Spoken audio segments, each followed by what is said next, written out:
Happy birthday to the Bill. Happy birthday to the Cosby. Happy birthday, Dr. Bill Cosby.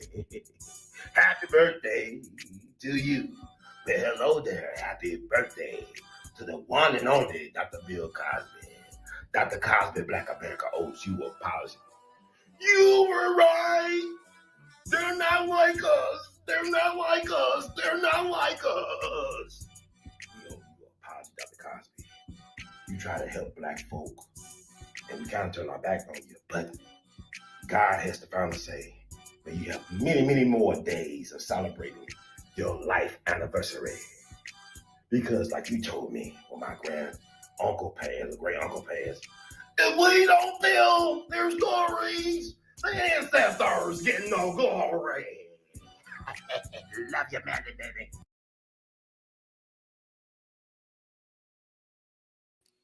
Guess who's back? Back again. Brother Run. Tell a friend. Guess who's back and still black? It's me. Welcome. We all be in it to win it, family. This is your guy, Brother Ron, because knowledge is the currency of the universe as well as the university. See how it works somewhere. It is so much to talk about. It's so good to be back on the air. Thank you, Universal God, for blessing Brother Ron with the opportunity to spread that love with the people, man. Now, I am simulcasting from different locations. Some of y'all I see me on We All BTV, the original We All BTV. Some of y'all watching on We All BTV too. Also, YT. I don't call it YouTube. I call it YT.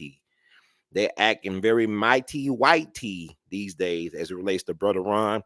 But can't stop the messenger from delivering the message. I'm the mailman.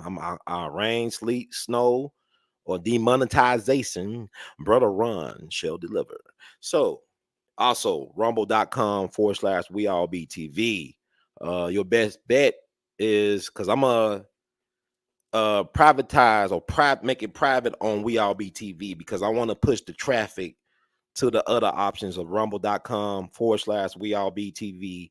And also the second, which would be the official We All Be YT channel coming up soon, because that censorship is running really heavy these days. And I don't know what it is. They afraid a little run. I'm not, Candace Owens or no Joe Rogan or none of those guys. But I guess, give me an audience that they got and see what happens. And that's maybe why they don't want it to happen. But when man says no, God says yes. And this is We All Be News-Free Dixie for the 21st century.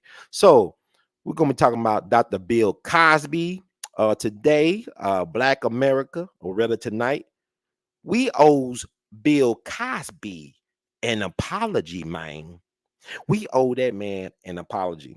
And I'm going to refresh your memory, your membrane, to understand why that is truly the case.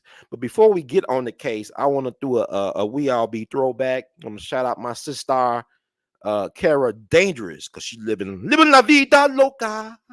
We did a show with Bill Cosby's publishers, PR guy, Andrew White, about maybe about a couple years back. And I want to jumpstart this show with playing that clip. Bear with me. A little bit over 10 minutes, like around 14 minutes, but it's worth watching and listening to, because this is the case I'm going to make tonight, why we should apologize to Dr. Bill Cosby.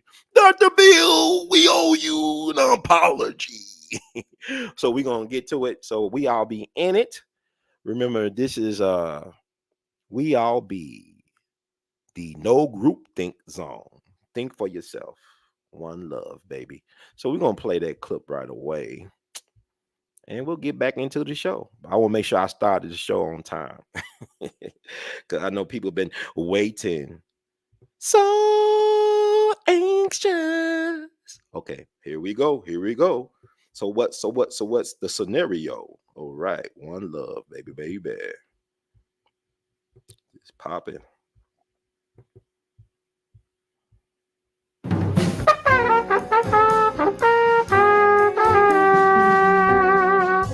this is Brother Ron, and welcome to We All Be News Radio and TV, the news-free Dixie for the 21st century.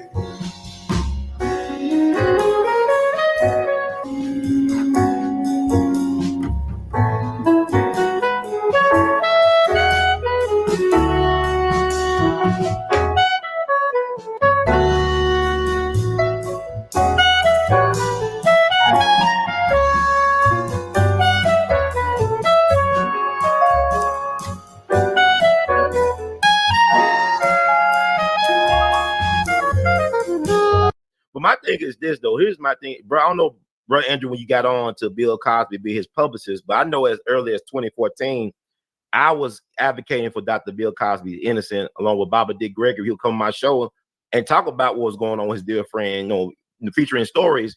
But also, you had new black media people like Nicole's View and Drew Story. They went to the trial on their own dime, as well as you got brother Gavin Richard, the attorney from New Orleans. Gavin Richards. I want to do this. Yeah, Gavin Richard. Look, right. But here's what I want to do this show tomorrow. Yeah, go ahead. I want to finish this point. The problem that Malcolm said he had with the black press is the fact that we was always reacting to what the white media put out. We had a chance to get in front of this story about Dr. Bill Cosby. I believe the tide is turning right now with the Johnny Depp Amber Heard defamation case in Virginia.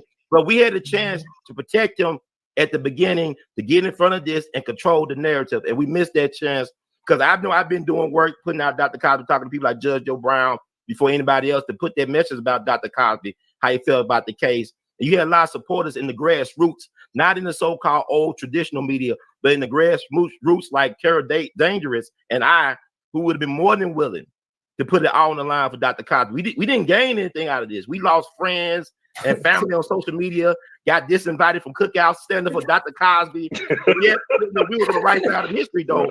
But I don't know when you got on board, but I wish, because you talk about how you don't have a social media presence, and I think that's not the right way to think as a publicist. With all due respect to you, and you're a good brother, but I'm saying as a publicist, you should have a social media presence. Because Goya already, as spiteful as she is very media savvy.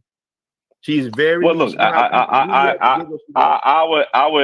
would explain to you this way. I started representing Mr. Cosby and working with him in 2000, and that was in 11.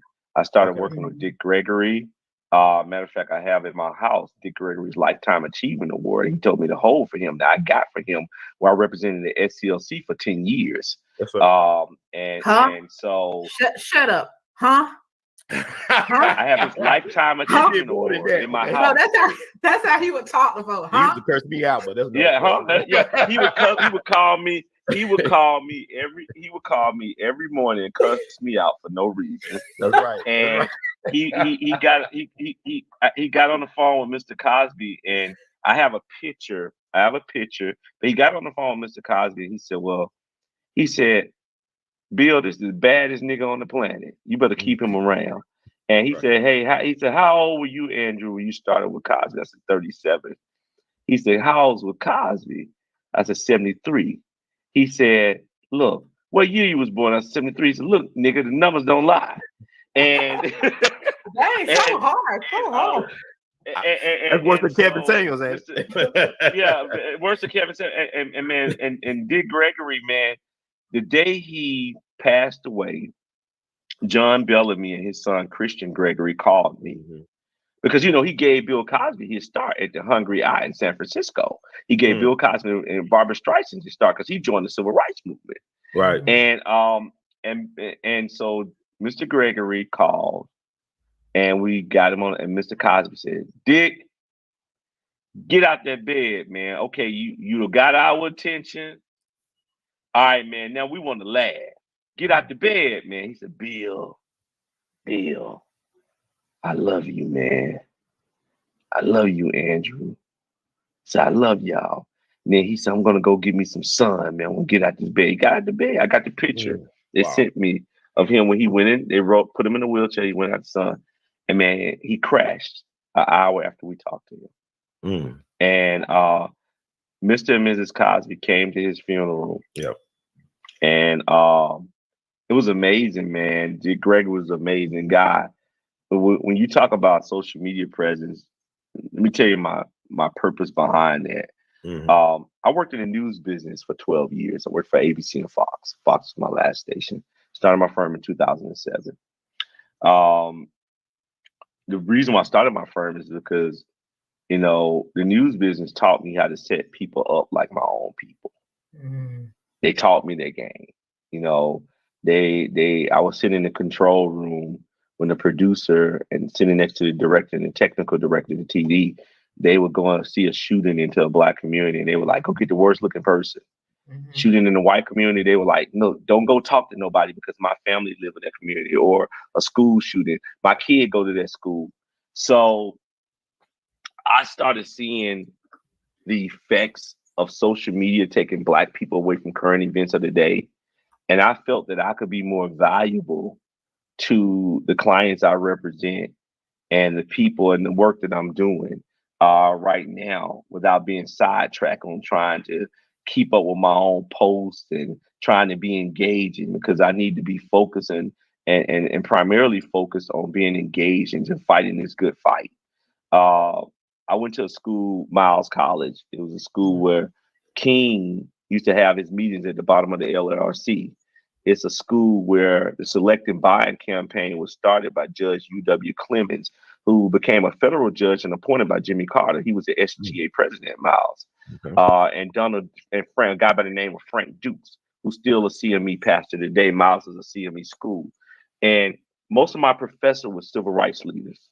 Fred Shuttlesworth, who the Birmingham airport is named after, Reverend Shuttlesworth, who was an outlaw in the civil rights movement. I got to shake his hand, man, and touch his head and feel the lumps inside on his head where he was beat, you know. And one thing that these guys, man, always taught me, they was like, look, I need you to stay steady on the case. And sometimes you can't stay steady on the case when you're sidetracked by a website and trying to be popular yourself, because it's never about me. The moment I make it about me, I don't want to do it no more. I don't want it about me. I understand when people say, well, you don't have a presence and you don't have this. Look, you could Google me. I'm out here every day. I helped the R. Kelly team from behind the scenes for 5 years. That's how Jennifer Bungie, our attorney on this civil matter, that's how she got the case. And I was helping them from behind the story, behind just because I've always been a behind the scenes guy. So are you trying to say that you don't necessarily need to be out there on social media because you're handling business behind the scenes? I think Ron's concern was that maybe that could have been a wider scope of. I mean, you're a publicist. I understand what you're saying, but you're in the media business. You're supposed to be able to get in front of the story. Yeah, I hear where they're going with the story. Yeah, I hear what you're saying. I hear what you're saying, but I hear what you say. Well, I'm publicist, crisis manager. I do it all. But I hear what you're saying. But it's the way Kara found me, you know, and I'm responsive to everybody. At that time, when that happened, I was in D.C. with Mr. Cosby. We had put the art collection on loan, and Mr. Cosby's publicist, who was with him, David Brokaw, who had been with him for 40 years. David's father, Norman Brokaw, was the chairman and founder of William Morris. He's the one that got Cosby, the Cosby Show. He was Cosby's agent. Well, Norman gets sick. Nobody would have touched Cosby if Norman hadn't got sick. And let me go backwards. Let me go backwards and tell you why we know and this is happening to Bill Cosby. So in 2005, Bill Cosby, he settles out with Andrea Constand. Michelle Obama and Barack Obama will call him every day and ask for him to publicly endorse him.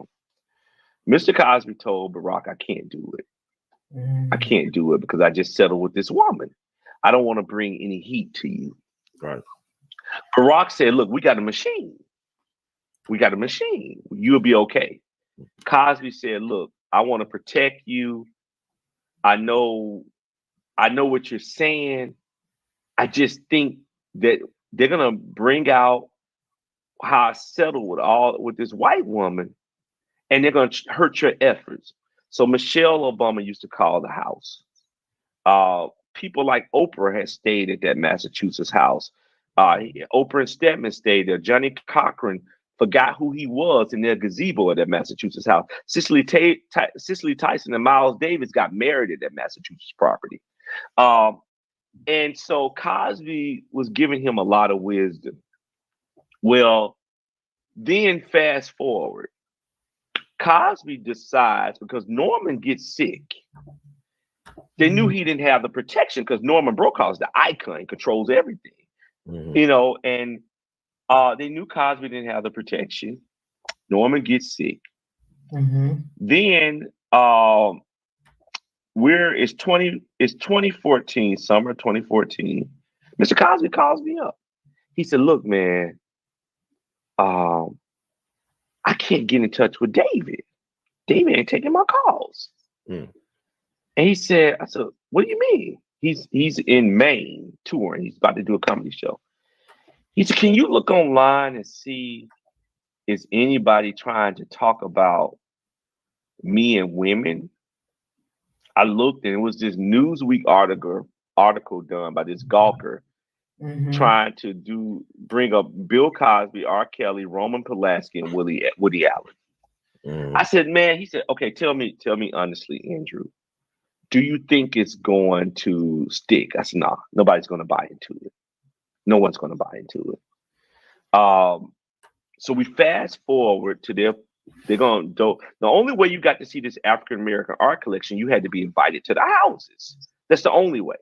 So they decided to give the Smithsonian millions of dollars and put the collection on loan for 2 years. So I had Cosby, my interviews I set up for Cosby that day was Roland Martin and Gwen Ifill. 2 interviews I set up. After I finished, I go back to the hotel. Cosby, he said, look, there was 2 books on education that he signed, one to Barack Obama and Michelle Obama. He said, I need you to call the White House and get them these books. I said, okay, fine. So I called the White House. They accept my call. I'm trying to get them these books. Everybody stood me up. They had me going from this corner, going to this location. For some reason, people were standing me up. I get back to my hotel and I'm standing at the Lowe's in DC downtown. And all of a sudden the allegations hit. All because David purposely, in my mind, left Mr. Cosby unattended. And this AP reporter got to put him on the spot with his wife sitting next to him. He said, hey, if you have any integrity, I would appreciate if you destroy this tape. I remember that like yesterday. Okay, so by that time, this is a planned effort. I'm just painting the picture for you. It's a planned effort. By that time, I'm going to connect the dots. Remember 2005, the Obamas, whole deal. So by that time, before all of that happened, Mr. Cosby was touring like crazy. In a different, he was doing almost at least 8 cities a week at his age, 8 to 10 cities, sell out shows. William Morris tells him, you're too old now for us to shop a show. We had a new TV show coming out February 2015. Diane Carroll was going to play his wife. He was going to have 1 kid left in the house. Well, Cosby gets upset with William Morris, had been with them for almost 50 plus years. He leaves and goes to CAA. Guess who purchases William Morris? Ari Emanuel, whose brother is Rahm Emanuel, the chief of staff to Obama, and Dr. Emanuel, who creates Obamacare. They're pissed with Cosby because he got a new TV show coming out. He saved William Morris from bankruptcy for 7 years, almost 7 years, as well as NBC a number of times.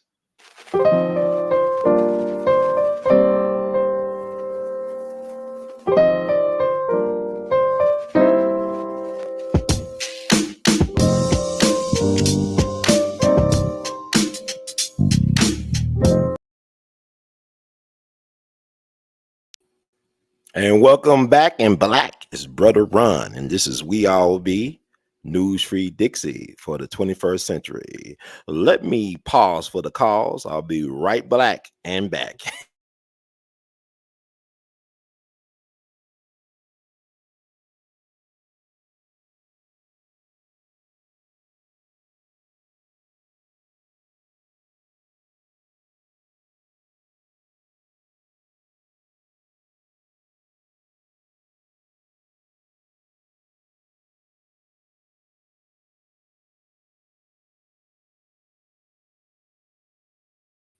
I'm back. Okay, that was brother Andrew Wyatt as Cosby's official publicist, and we did that conversation a couple years back.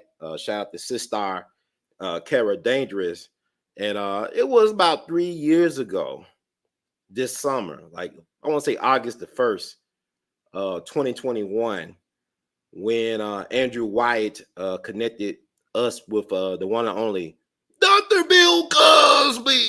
Oh, you know, Bill Cosby called us up after we did a show with him, with Andrew Wyatt, his rep, and we spoke, or rather, I listened for most of the 30 minutes we were on the phone. Me and Kara was, kicking it with the calls, Bill Cosby, and I wasn't even expecting that, because what was interesting is that he called me right after my uncle passed the day before, July 31st. My uncle Frenchie, Uncle James French Sr., who is a South Carolina legend. He really was like, that. You remember no beer commercials? The most interesting man in the world. That was my Uncle Frenchie. He was a living legend. He was well respected in Charleston. He was the founder, the owner, and the director of the Charleston Chronicle, which was at one point the oldest Black-owned newspaper in the state of South Carolina. Unfortunately, his newspaper died with him that summer of 2021. And I went to his funeral or homegoing to pay my respects. But, Bill Cosby, I told him about my uncle passing the day before. He offered his condolences in the way he can, and also he offered some advice. You feel, man, well, before you sell the house and the paper, make sure you save the stories, the archives, the stories, because once Hollywood get a hold of your story, it's no longer your story. Like basically, if you don't tell their stories, the ancestors, neither you get no glory. So, like, yeah, he was talking about you got to save them stories. They become viable resources for storytelling. That could be a hit movie in those newspaper archives. Now, I talked to my cousin Simona recently, and they sold the building that he owned downtown Charleston or nearby, very valuable real estate. But I'm not sure if they saved the archives. I even brought that message that Dr. Cosby gave me to his homegoing when I did my speech and did my thing at the homegoing. I mentioned that Dr. Cosby said we need to save those archives. They're very valuable resources for the narrative of our people.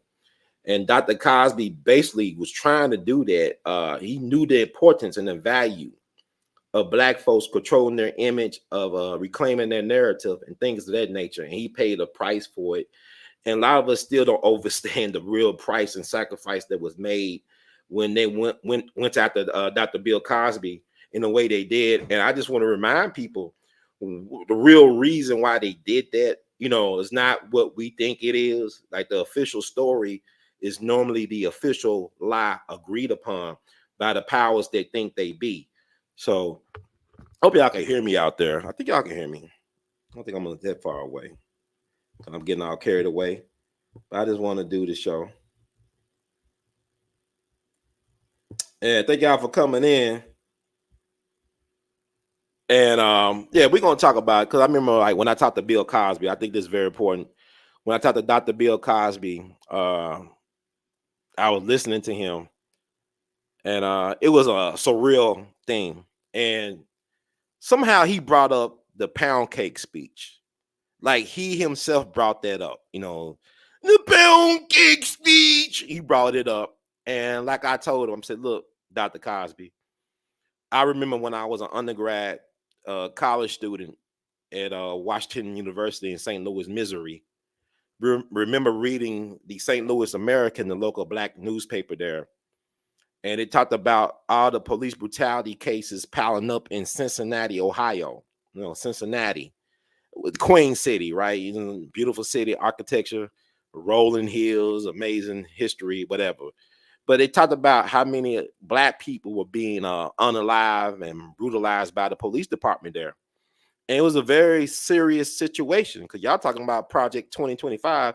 This happened almost 25 years ago.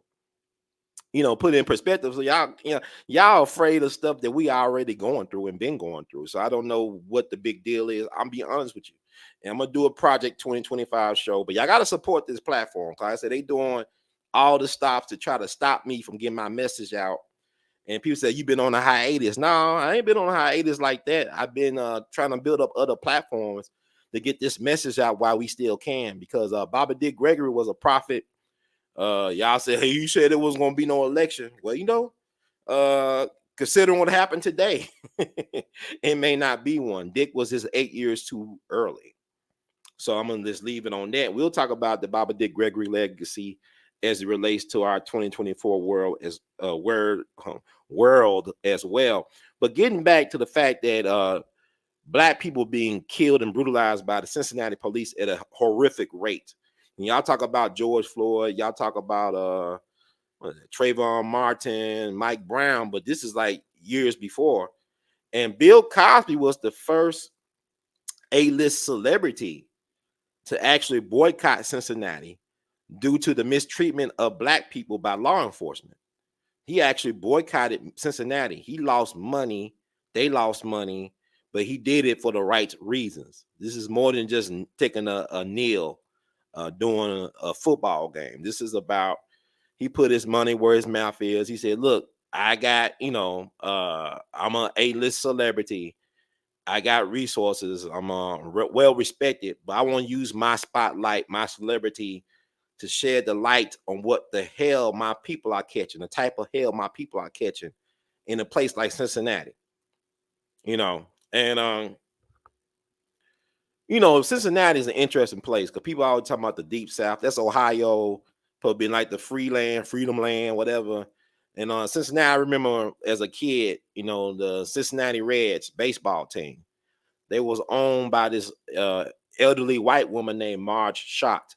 And I remember, some of my favorite players like Barry Larkin and Eric Davis played for the Cincinnati Reds, who won a World Series right after they got rid of Pete Rose. After they kicked Pete Rose out of baseball for allegedly gambling situation, the Reds won the World Series with Lou Piniella as the manager. But Marge Schott, she old school white lady, daughter of America. She basically, said that like people like Eric Davis, I think Barry Larkin was her $1 million niggas.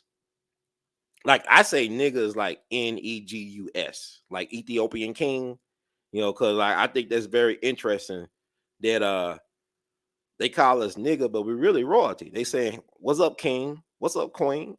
I look at it now. I'm on a Kendrick Lamar state of mind when it comes to that word, but it's Negus, but she used the old school Dixieland version. Her $1 million, Negroes. So she got in trouble for that. This is years before Donald Sterling. But I just want y'all to get an understanding about the mentality of a place like Cincinnati. And like Malcolm X said years ago, any place south or anywhere south of Canada is Mississippi, America. But Bill Cosby boycotted Cincinnati until law enforcement started treating Black folks better in Cincinnati. So I told him I remember that, and he was like, "You remember that? You remember?" Because he brought the pound. He said, "This is 3 years before the Poundcake speech," and like I told him, if they're gonna talk about the bad, about who you are and what you've done and your legacy, they got to also balance it out with the good. It's only fair to point out your highlights if they're going to point out the low moments, the peaks, the valleys, the highs and lows. It need to be a well-balanced assessment of his legacy. And thinking about that, he was shocked that I knew about that because we live in such a microwave-like society, TikTok brain, it's hard to read. I used to be able to read 300-page books growing up with no problem. Maybe take me like a day or two to read a 300-page book. Now I struggle to read 13 pages because the way everything's set up is to distract and deflect and to make you focus your energy on BS, to keep you trapped in the social media experiment, So we got to get back to doing our research and reclaiming our stories like he told me. We got to save our stories and tell our stories from our perspective. And Dr. Cosby deserved to get his story told from his perspective, all the things he had done for people, like creating the Black Stuntman Association, helping a lot of people, like gave the money to Melvin Van Peebles to do Sweetback Badass Song. He actually put the investment money behind Sweetback Badass Song. That's a great blaxploitation movie. Earth, Wind, and Fire. Maurice White, Tennessee, Memphis, Maine, Booker T. Washington High School, South Memphis, Maine. He did the soundtrack with Earth, Wind, and Fire. They did the soundtrack for Sweetback Badass Song. But Bill Cosby put the money behind that. When Spike Lee could not get the money to complete Malcolm X, he had to depend on people like Dr. Bill Cosby, Michael Jordan, Magic, Oprah, Janet Jackson. But Bill Cosby has always been on the front lines when it came to telling our stories, whether it be in a comedic form as a stand-up, sitcoms, documentaries, and whatnot. And I want to say that I think he wasn't involved in this documentary about Black Wall Street that came out a while back. This is before all y'all really got hip to what Black Wall Street was. I believe I want to say it was back in the 2000s. Maybe it was an HBO production in connection with Dr. Bill Cosby, because this is around the time that Johnny Cochran was really pushing for restitution and reparations for the survivors and the descendants of the Tulsa Race Massacre of 1921. And we just had that unfortunate thing right before Juneteenth, the Oklahoma courts denying the last living survivors their right to reparations. And I got to help y'all to understand the Tulsa Race Massacre situation, because we don't really understand it at all, because Black folks bounced back and came back bigger, blacker, and stronger after the Tulsa Race Massacre of 1921. That thing was only a one-day affair. And what y'all got to understand is that Black men did fight back. You had World War I veterans sniping white folks in Greenwood, in Black Wall Street land. And the only reason they lost, because they said so many white people were killed that they had to dump their body. I believe that's the Arkansas River near Tulsa, to cover up the body count, because the Arkansas River had quicksand, or has quicksand. And so they cover up the body count of how many white folks were killed by Black men who just came back from World War I. They said, we ain't taking this no more. We made the world safe for democracy. It's time to make the world, or our community, safe for democracy for us. And so when the National Guard, all them came in, the black men who had more respect for the law than the white savages and lynch mob, they turned themselves in along with their weapons. They left the women and children unprotected, because they put them in concentration camps, these men. So the white men were able to do what they did, and I talk about the most prominent victim of the race massacre was Dr. A.C. Jackson. He was a top colored, they call him colored Negro surgeon back in the day. He invented tools and surgery that is still used to this day. And that's how brilliant he was. He was born in Memphis back in February of 1879. His father was U.S. colored troops, Civil War. And he got his training in Memphis in the state of Tennessee. But the Mayo brothers, who founded the Mayo Clinic, said he was the greatest colored or Negro surgeon in the country. So the Tulsa Race Massacre, he was outside his home. A white mob was approaching him. One of his neighbors was a white man named John Oliphant. I believe that was his name. Former police chief, judge, stuff like that. He was begging the white folks, do not do any harm to Dr. Jackson. This is man that's not only a credit to his race, but also he's a credit to humanity. He saved both white and Black folks' lives. And somebody in the crowd, some sources say a 14-year-old white kid shot him dead in the streets. Just left his body out there. This renowned surgeon, this humanitarian, like a dog, like a stray dog, getting ran down or whatever. And just look up Dr. A.C. Jackson. Yeah, so this is the thing. Y'all talk about Black respectability politics. He still lost his life. Even if you look at the Lane Race Massacre of 1919, go back to look at the Lane Race Massacre that happened right across the way. I'm right across the river from Arkansas, the natural state. You had estimates say 1,000 Black people were killed, buried in mass graves and thrown in the Mississippi River. But it was a prominent Black family that suffered a huge casualty during the Lane Race Massacre. And this basically started because black sharecroppers were tired of being cheated by the white businessmen. So they wanted to form a union to protect the black sharecroppers in the Arkansas Delta. And then the white folks got a hold to the fact that they were having a meeting at a black church. You know, white folks always attacking black churches and places of worship. You think about Dylan Roof and Charleston, the mother Emmanuel. Think about the four little girls at 16th Street Baptist Church, Birmingham. And this happened back in 1919 at the black church in near Atlanta, Arkansas. So they had a union meeting, and white folks came and started shooting at the church, at the property, and black folks shot back. And so I don't know if somebody got killed, a white man got killed or whatever, but word spread that it was a Negro insurrection. So everybody started killing everything black in sight. You got pictures of the governor of Arkansas at the time, who was a Mississippi native, going coon hunting. You know, you found this in the Arkansas Historical Archives. Picture of the governor with these soldiers with guns, like they hunting for Negroes, right? And we don't talk about that. See, we got to talk about that. That's a little bit over 100 years ago. It's not that long ago. My father's mother, her father, my great-grandfather, was born into slavery back in 1862, and he has not been dead for 100 years. So don't tell me that slavery was a long time ago. Especially, we still got forms of slavery to this day. So, you know, you think about it, today is the birthday. This is July 13th. This is the birthday of General Nathan Bedford Forrest, who was the Wizard of the Saddle and the orchestrator behind the Fort Pillow massacre that happened during the Civil War, April 12, 1864. Killed a whole bunch of black people, U.S. colored troops, women, and children. This is not speculation. This is well documented by primary sources on both sides, that women and children were killed by the Confederates, and that the U.S. colored troops were not allowed to surrender. This is like a year after the Emancipation Proclamation, right? Which did not free slaves. Y'all gotta stop it.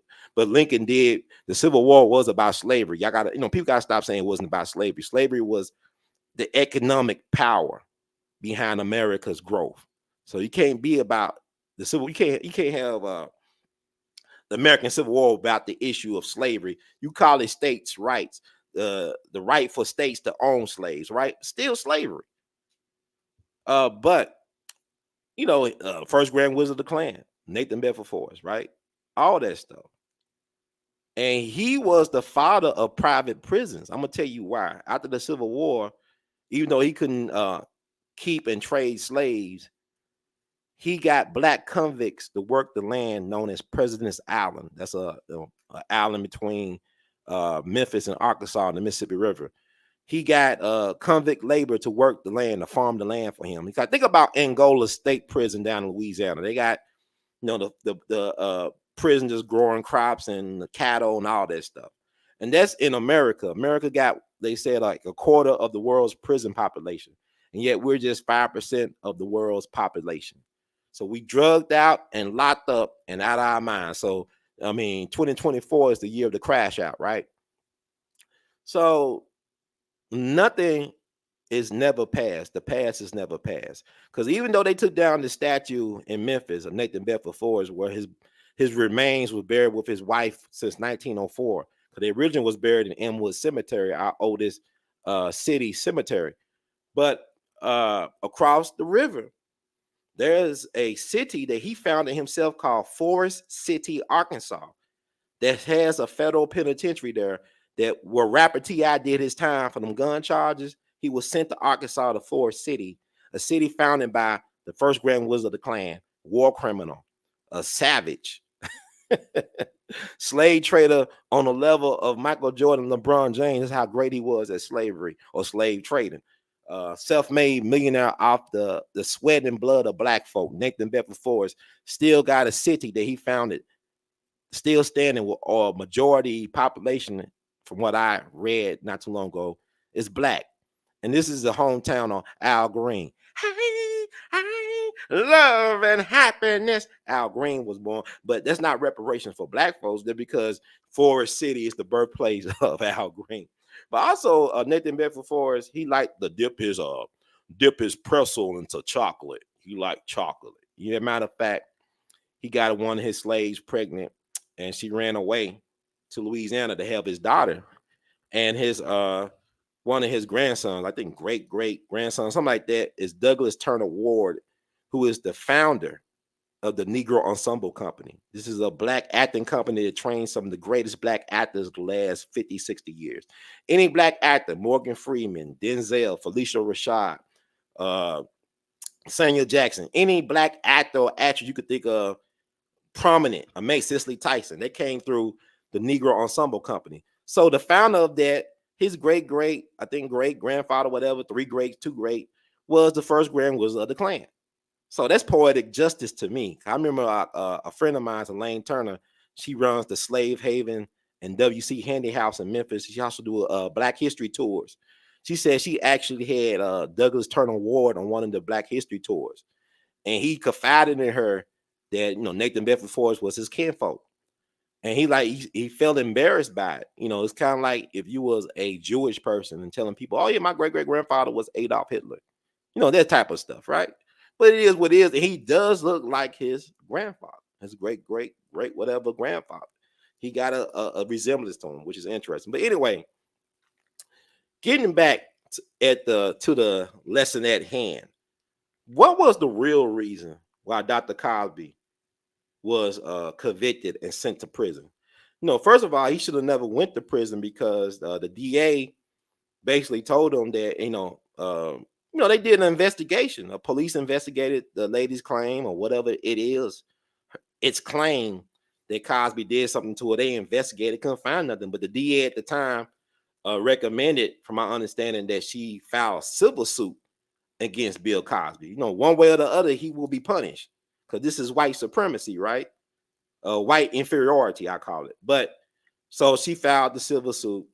And Bill Cosby, I remember reading this years ago, that he was told in the email that no criminal charges will be brought against him, that the office of the DA, whatever, sent him an email, or they had an email correspondence saying that he's not in trouble, but we do want to get his deposition, whatever, get his affidavit, whatever you call it, like where he talk about, what they want to know, where they question him and, he takes an oath, whatever, So Bill Cosby, the only thing he was really guilty of was being too honest, being too truthful. He it's kind of like those black men in Black Wall Street, Tulsa, back in 1921. They were too trusting of the law. But laws are made and enforced or not enforced by men. And men are very flawed. When I say men, I mean humanity, okay?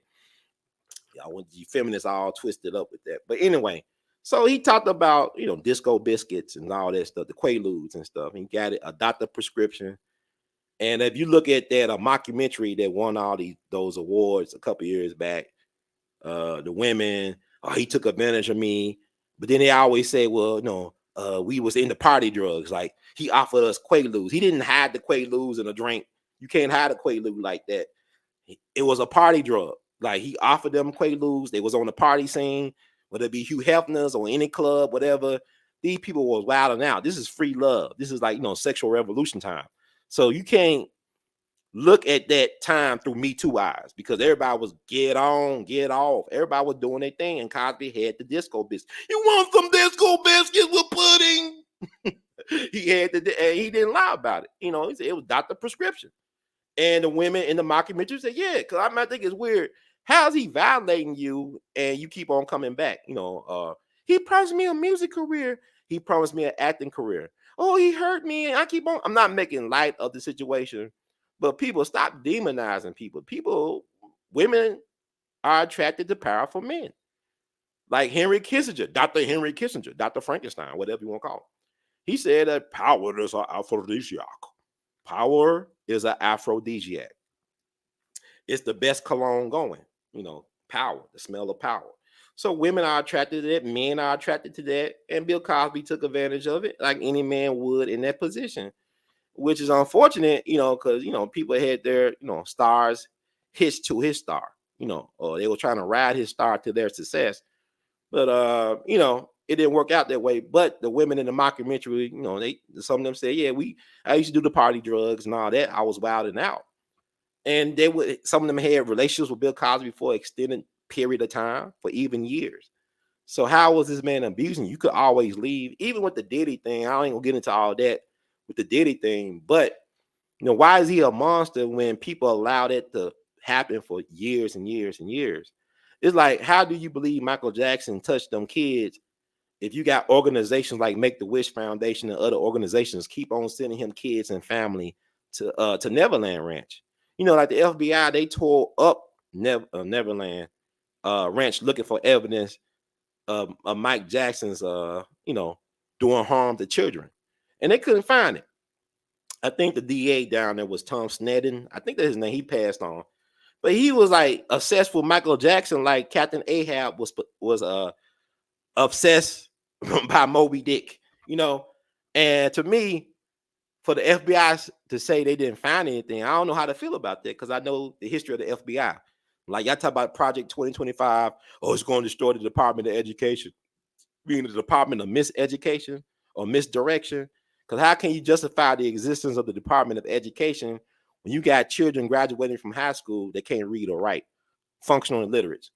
You got kids with high school diplomas got to take remedial English and math.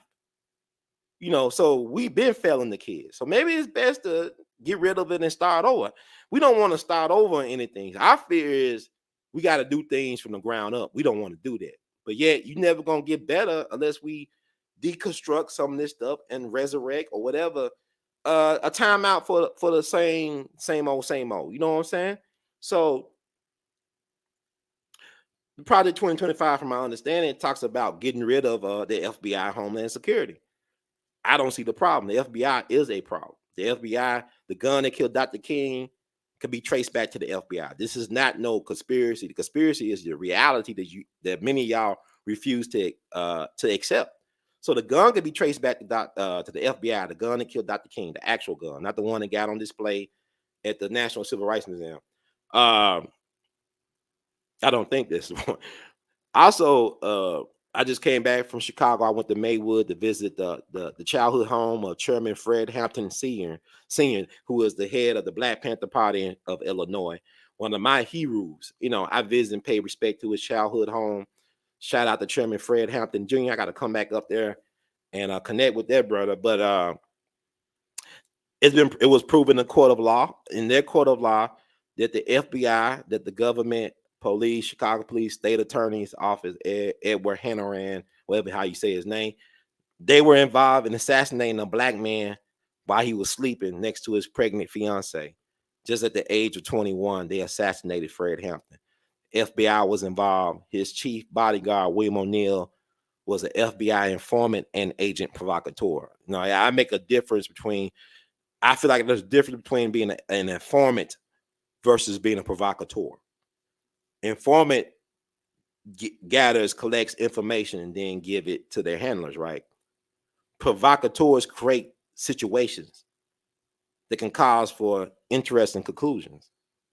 They're, playing around because, like, William O'Neill gave the floor plans to Fred Hampton's West Side Chicago apartment to his handler. I think his name was Roy Mitchell at the FBI, and they passed it along. State Attorney Office passed along to the Chicago police people, and they came in at 4:30 in the morning. Who serves a warrant at 4:30 in the morning? It's like, this is before Breonna Taylor and all that stuff. See, y'all think that, Project 2025, they're gonna do this. They've been doing this. They not like us. They not like us. They are not like us. We are we. All right. So stop that, like, that fear mongering and boogeyman talk. I'm trying to tell y'all, we've been catching hell. I don't know what Jim Crow, lynching, redlining, slavery, massacres. Come on now. This is America. America is a big gangster rap album. So the FBI hired the first Black agents to neutralize Marcus Garvey. They framed him, deported him. So yeah, Jack Johnson had his run-ins with them guys, with the feds. I don't see what the big deal is. The FBI has not been a friend. They even helped get some civil rights workers killed back in the day. The FBI had informants and provocateurs within the Klan and other white inferiority organizations. So what I'm saying is, this is a weird time that the only person that's guilty in all the land is Dr. Bill Cosby. And he's guilty because he was honest. He didn't lie under oath on his affidavit, whatever you want to call it. But also the reason why he was targeted this time, we all know about the he tried to buy NBC, and people keep on thinking that's an urban legend. No, New York Times actually did an article on him trying to buy NBC. And he was not trying to buy it by himself. He had a group of people that he was working with, business people, to acquire the NBC network. And then the next thing you know, his son get killed on 405 Expressway, I believe, out in LA, under very questionable circumstances. And that's how they do it, But I want to share the real reason, because they've been hiding this. They've been scrubbing the internet of this information. And I'm your friends. I'm gonna try to tell y'all about it. And let's see. I want to share something and support the channel. Like I said, there's a lot of going on in the news cycle. We're going to touch on the Trump situation. I got a different look at the Trump thing. I'm gonna share it on an upcoming show, but not tonight. I'm gonna do some more research, but I'm gonna share it. But this is what I want to share tonight about Bill Cosby that needs to be known. Now, what y'all looking at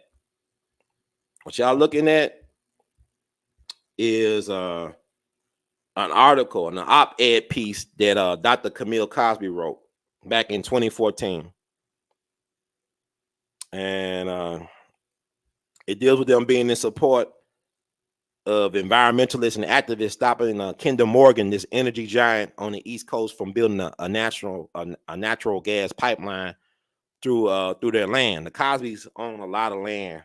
They own acres and acres upon acres of land, and they believe in land conservationists. They're land conservationists, believing in preserving the land for future generations to enjoy the natural land. So they was in the way of this energy giant known as Kinder Morgan, and they supported the activists who was actively protesting the building of a gas pipeline in Massachusetts. And I want to read her op-ed and then talk about some other things pertaining to that. But I think it's very important to look at this thing and check it out. So Shelburne Falls and West County Independent. This is Monday, March 10th, 2014. Ignorance is not bliss. We must galvanize against another encroacher. A proposed $341 million gas pipeline through the region. My family and I have been residents of this beautiful bucolic area since 1971. Throughout the years, we have purchased numerous acres, not for assets, but solely for the preservation of the magnificence of nature. Moreover, we have assigned hundreds of our acreage to the Franklin Land Trust for conservation. I know that there are many conscientious activists in these hill towns. Walter Kudnahowski is an excellent example of someone who has implemented a continual push for truthful information about the devastating human and environmental issues pertaining to industrial wind turbines. The public needs the truth to counter particular companies' repetitive, common, untruthful spiel, such as improving the quality of lives and job opportunities. Now, there is another encroacher on the horizon with the customary promises that each community, citizens, will benefit from the installation of its gas pipeline, because, as it states, there is a demand for clean burning natural gas in the northeastern United States. Of course, there isn't any mention of a plan to develop much needed clean energy, such as from the sun, but the plan, as reported in the media, is to spend $341 million on what is labeled as its Northeast expansion project. The encroacher, the Tennessee Gas Pipeline Company, a subsidiary of the Kinder Morgan Company, has a modus operandi to transport gas that has been extracted from our Earth's shale rocks with a mixture of high pressure, water, sand, and unknown chemicals. The federal government does not require the disclosure of those chemicals to release the gas from the shale rocks. This process is called fracking. I, as well as many of you, have received the Tennessee Gas Pipelines Company's Massachusetts fact sheet, which propagandizes it as a good corporate citizen and dedicated to protecting the public and the environment. Questions: is it fracking an oxymoron to protecting the environment and the public? Haven't fracking and installation of gas pipelines destroyed wetlands, flora, fauna, clean air, drinking water sources, and created an immense accumulation of toxic waste? Look at what has happened in New Jersey, Delaware, Texas, and several other states that have experienced perverse human and environmental consequences from gas pipelines. How will the pipelines affect property values and homeowners' insurance policies? Or what are the possibilities of explosions and or gas spillages from the pipelines? Do you think that a company that prioritizes lucrative returns to its shareholders does to itself instead of prioritizing respect for humans and environments, in addition to generating large amounts of profits, is going to care about our nation's populations except as consumers? I hope that the aforementioned questions will be researched to activate thoughts balanced with facts, which might enable the galvanization against an encroacher that has power only if we, the public, gives support, of course. TGP can try to seize any of our properties by asking the federal government to exercise the U.S. Constitution's eminent domain, Fifth Amendment. But we, the people, can reciprocate by not being consumers of TGP's products. Indeed, businesses cannot exist without our dollars. Ignorance is not bliss. As my father, who was a chemist, repeatedly stated to me in my childhood, the evidence is the truth. Dr. Camille Cosby is a Shelburne resident and longtime land conservationist. So there you have it, folks. There you have it. The smoking gun. It was all about seizing the land. America was founded not because of religious freedom, but it was founded for land. You know, the people that founded America were felons. They would have been considered felons if they lost the Revolutionary War. Y'all ain't thinking right. We got a so-called felon running for the highest office in the land. We just got through celebrating the founding of this republic by a whole bunch of felons and thieves, slavers, pirates, gangsters. American history ain't nothing but a gangster party. Right. So Cosby and his wife was in the way of a big multi-million dollar, $300+ million project that would generate billions of dollars. He was in the way. And it was in the way for the right reasons. But see, this is the problem why we should have black media. We don't have the black media that we need. And the people that could be the black media that we need, they're not supported. It's hard to, I'm on the air because I love my people. It's not because, I'm getting a lot of love, but because I think that it's important that these stories never be forgotten because they scrub the internet. I had a hard time finding this article on the original website. They scrubbed that website. But this is important. They got the land, the money. This is no difference to what they did to Michael Jackson, to Sam Cooke, the Otis Redding. The beat goes on. Anytime black folks try to have self-determination through owning their assets and their land, it creates a problem. A lot of people don't know that a majority of the lynching victims in this country of color or black people were business people. You will be like the People's Grocery lynching on March 9th, 1892. 3 black businessmen were killed because they were successful in the grocery business. And they were the envy of a white competitor who was across the street. That was the People's Grocery lynching was about economics. It's economic terrorism. So you look at what the Cosbys were trying to do. And this is March 10th, 2014, when this article came out. And by the end of 2014, what was going on? Bill Cosby was in the process of being canceled. Bill Cosby had comedy tours, Netflix TV shows, everything lined up. But by the end of the year, he was canceled. They Me Too Bill Cosby before they had a phrase Me Too going. So this is something that y'all need to know about. And I'm going to share the link to what the article we found. I would suggest that y'all download this to your computers, because download it to your computers. It's very important. And yep, that's the website. I'm gonna post the link in the chat. Chat it up, baby. I think I got the link in the chat.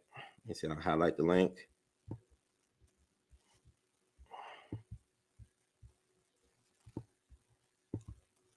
So I want to just feed the people. I think y'all in the comment section very live, and I haven't been a chance to look at the comment section. But that's the link where you can find like a lot of information concerning the Kinder Morgan versus Bill Cosby and Dr. Camille Cosby. They took on a battle for the people that has not been recognized, but people want to focus on sensationalism. But this is the real deal politic. This is why really they went after them the second time around, Dr. Cosby anyway, is because he was in the way of these folks getting billions of dollars. And it's possible to stop eminent domain. It's rare, but I know here in Memphis, we got this beautiful place called Overton Park, which is home to the Memphis Zoo and currently the home of the Brooks Museum of Art. You had people that protesting and building of an expressway through that park. They actually had an important U.S. Supreme Court decision that ruled on behalf of the people standing up to the powers that be. So we got a park, this beautiful park to this day, because everyday people stood up, grassroots, or people that had deep pockets that was concerned about leaving something for future generations to enjoy. So it is possible, but Bill Cosby and his wife was in the way, especially Dr. Bill Cosby. And a lot of times they'll attack you to try to drain your resources. Like they want him to spend all that time in courts paying for lawyers and paying other fees and fines. That's the way to stop you from being an advocate, because the Cosbys, they own thousands and thousands of acres of land. They own a lot of prime real estate. And like Baba Dick Gregory would say, Cosby got more oil under his land than Kuwait. Got more oil under his land than Kuwait. Just look up the public property records, huh?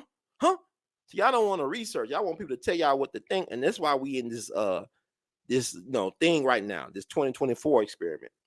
So, and also I'm gonna read from their blog. They got some interesting things because it talks about. They posted some of the news stories that was floating around the time. Let me see.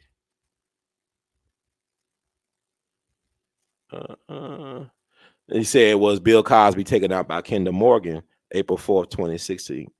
And it's a book that came out some years back, Confessions of an Economic Hitman. Y'all should look that up. This dude talk about how he was sent around the world to create banana republics so that multinational corporations could take advantage of the natural resources of countries. It was a Marine named General Smedley Butler. He was known as the Fighting Quaker. He was from Pennsylvania. I think of Philadelphia. And he was some people say he's the greatest Marine of all time. He was the greatest Marine of all time. He actually won 2 Medal of Honors, which is rare. I mean, to win 1 Medal of Honor, but he won 2, one for the Boxer Rebellion and one for the American-Spanish War. And he was a G. I mean, that man was tough, but he said that he claimed back in the day that he was approached by Wall Street banksters, bank executives and stuff like that, people on Wall Street. They wanted to overthrow the government. They wanted to get rid of Franklin Roosevelt, who was the president, and replace him with General Smedley Butler, who was a recognized, well-respected war hero. And instead of him going along with the coup d'etat or whatever, the overthrow, he went to the press and to Congress to say that he was approached by these nefarious figures on Wall Street to be unpatriotic and a traitor to the country. And he died in 1940. Oh no, maybe they got rid of him. It's right before the World War II. But he said a phrase, war is a racket, war is hell, right? There's still pamphlets out there of General Smedley Butler you could find online. Take a look, it's all online. And he said, I'm gonna paraphrase what he said. He said, I was a bigger gangster than Al Capone. Where Al Capone operated in Chicago, I operated on several different continents, creating banana republics for multinational corporations. I'm just paraphrasing what he's saying, but this will remind me of Confessions of the Economic Hitman. You look at all this stuff that was going on he provides a timeline, or this person provides a timeline. August 2010, big news spike. Bill Cosby defending internet rumor that he's dead. So they claim he was dead. You know how sometimes, CNN, I remember CNN said Dennis Rodman was dead at one time, and he had to call in to know he was still alive. I believe they said Sinbad was dead a couple times. He was burning Mac before he died, I think. They say he was dead. So that's what they do. August 2012, 2 years later, I'm still not dead. November 2013, Cosby has new show on Comedy Central, PR and Vanity Fair, Letterman, I think David Letterman, Rolling Stone, etc. And we read the op-ed March 10, 2014. Bill Cosby wife writes an op-ed. All right. Okay. So there was March, and by the end of the year, he was a target put on his back. So I'm gonna read. This is from 2014. This is important to read. June 23rd through the 25th. I think I want to say 2014.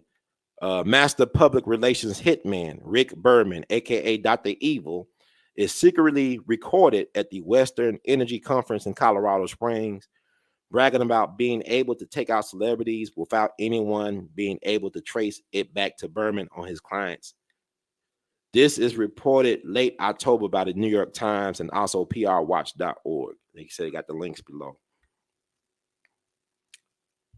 Okay, I'm going to read this. This is from an article that was floating around the time, July 11, 2014. Bill Cosby backs pipeline protesters' State House rally plan. Boston. Comedian Bill Cosby and his wife Camille are supporting protesters marching across the state in opposition to Kinder Morgan's proposed natural gas pipeline. The couple, who owns hundreds of acres of protected land in Shelburne Falls, about 100 miles west of Boston, have been opposed to the pipeline since the company notified them last winter of plans to survey their property. The couple, through their spokesman, said it was astounding that New England's 6 governors support the proposal, which they said shows disrespect for humans, flora, and fauna. Supporters of the $3.75 billion.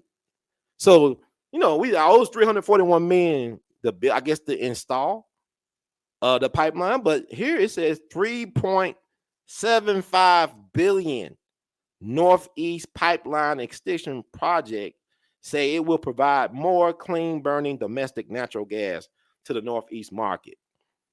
Okay, so the story is picked up by AP Newswire, is repeated nationwide. Okay, it got the links. I don't know if the links work still because that's been a while back. Then the fall comes, right? October 17, 2014. I remember when this first happened.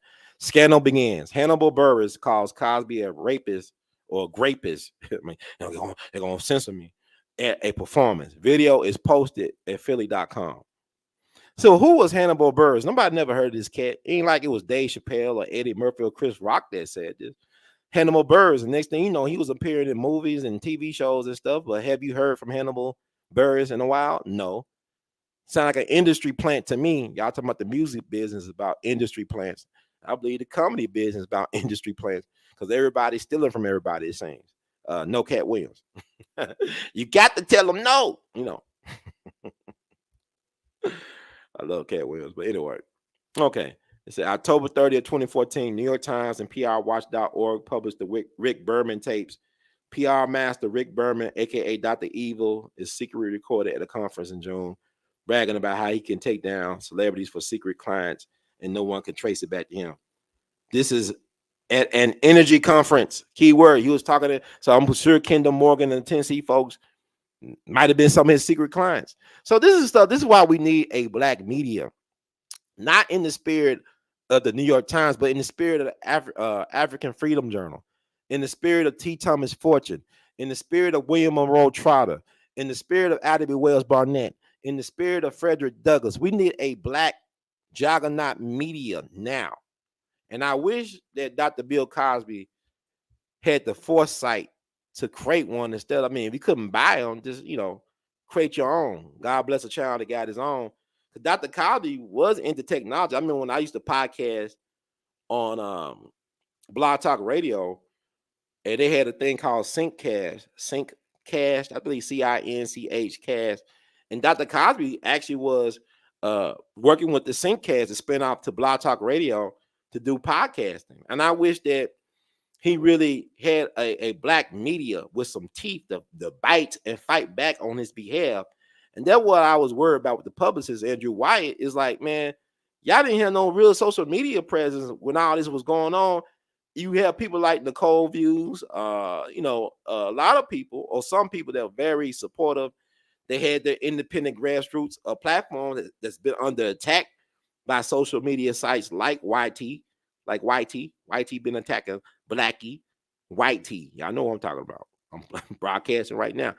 They want to shut down certain voices, but yet they want to promote BS. This is why social media is a social experiment. You know, people talk about Project 2025. They talk about they're attacking single motherhood. Well, you know, single motherhood is an invention of the federal government. Federal government invented single motherhood. They invented the hood rat. These are government inventions, excuse me. Street gangs, government invention. I can't talk. I know it's getting late. Government invention, right? So y'all gotta understand, like what Dick was talking about, they put so much manganese and malt liquor to make you want to unalive your mama, right?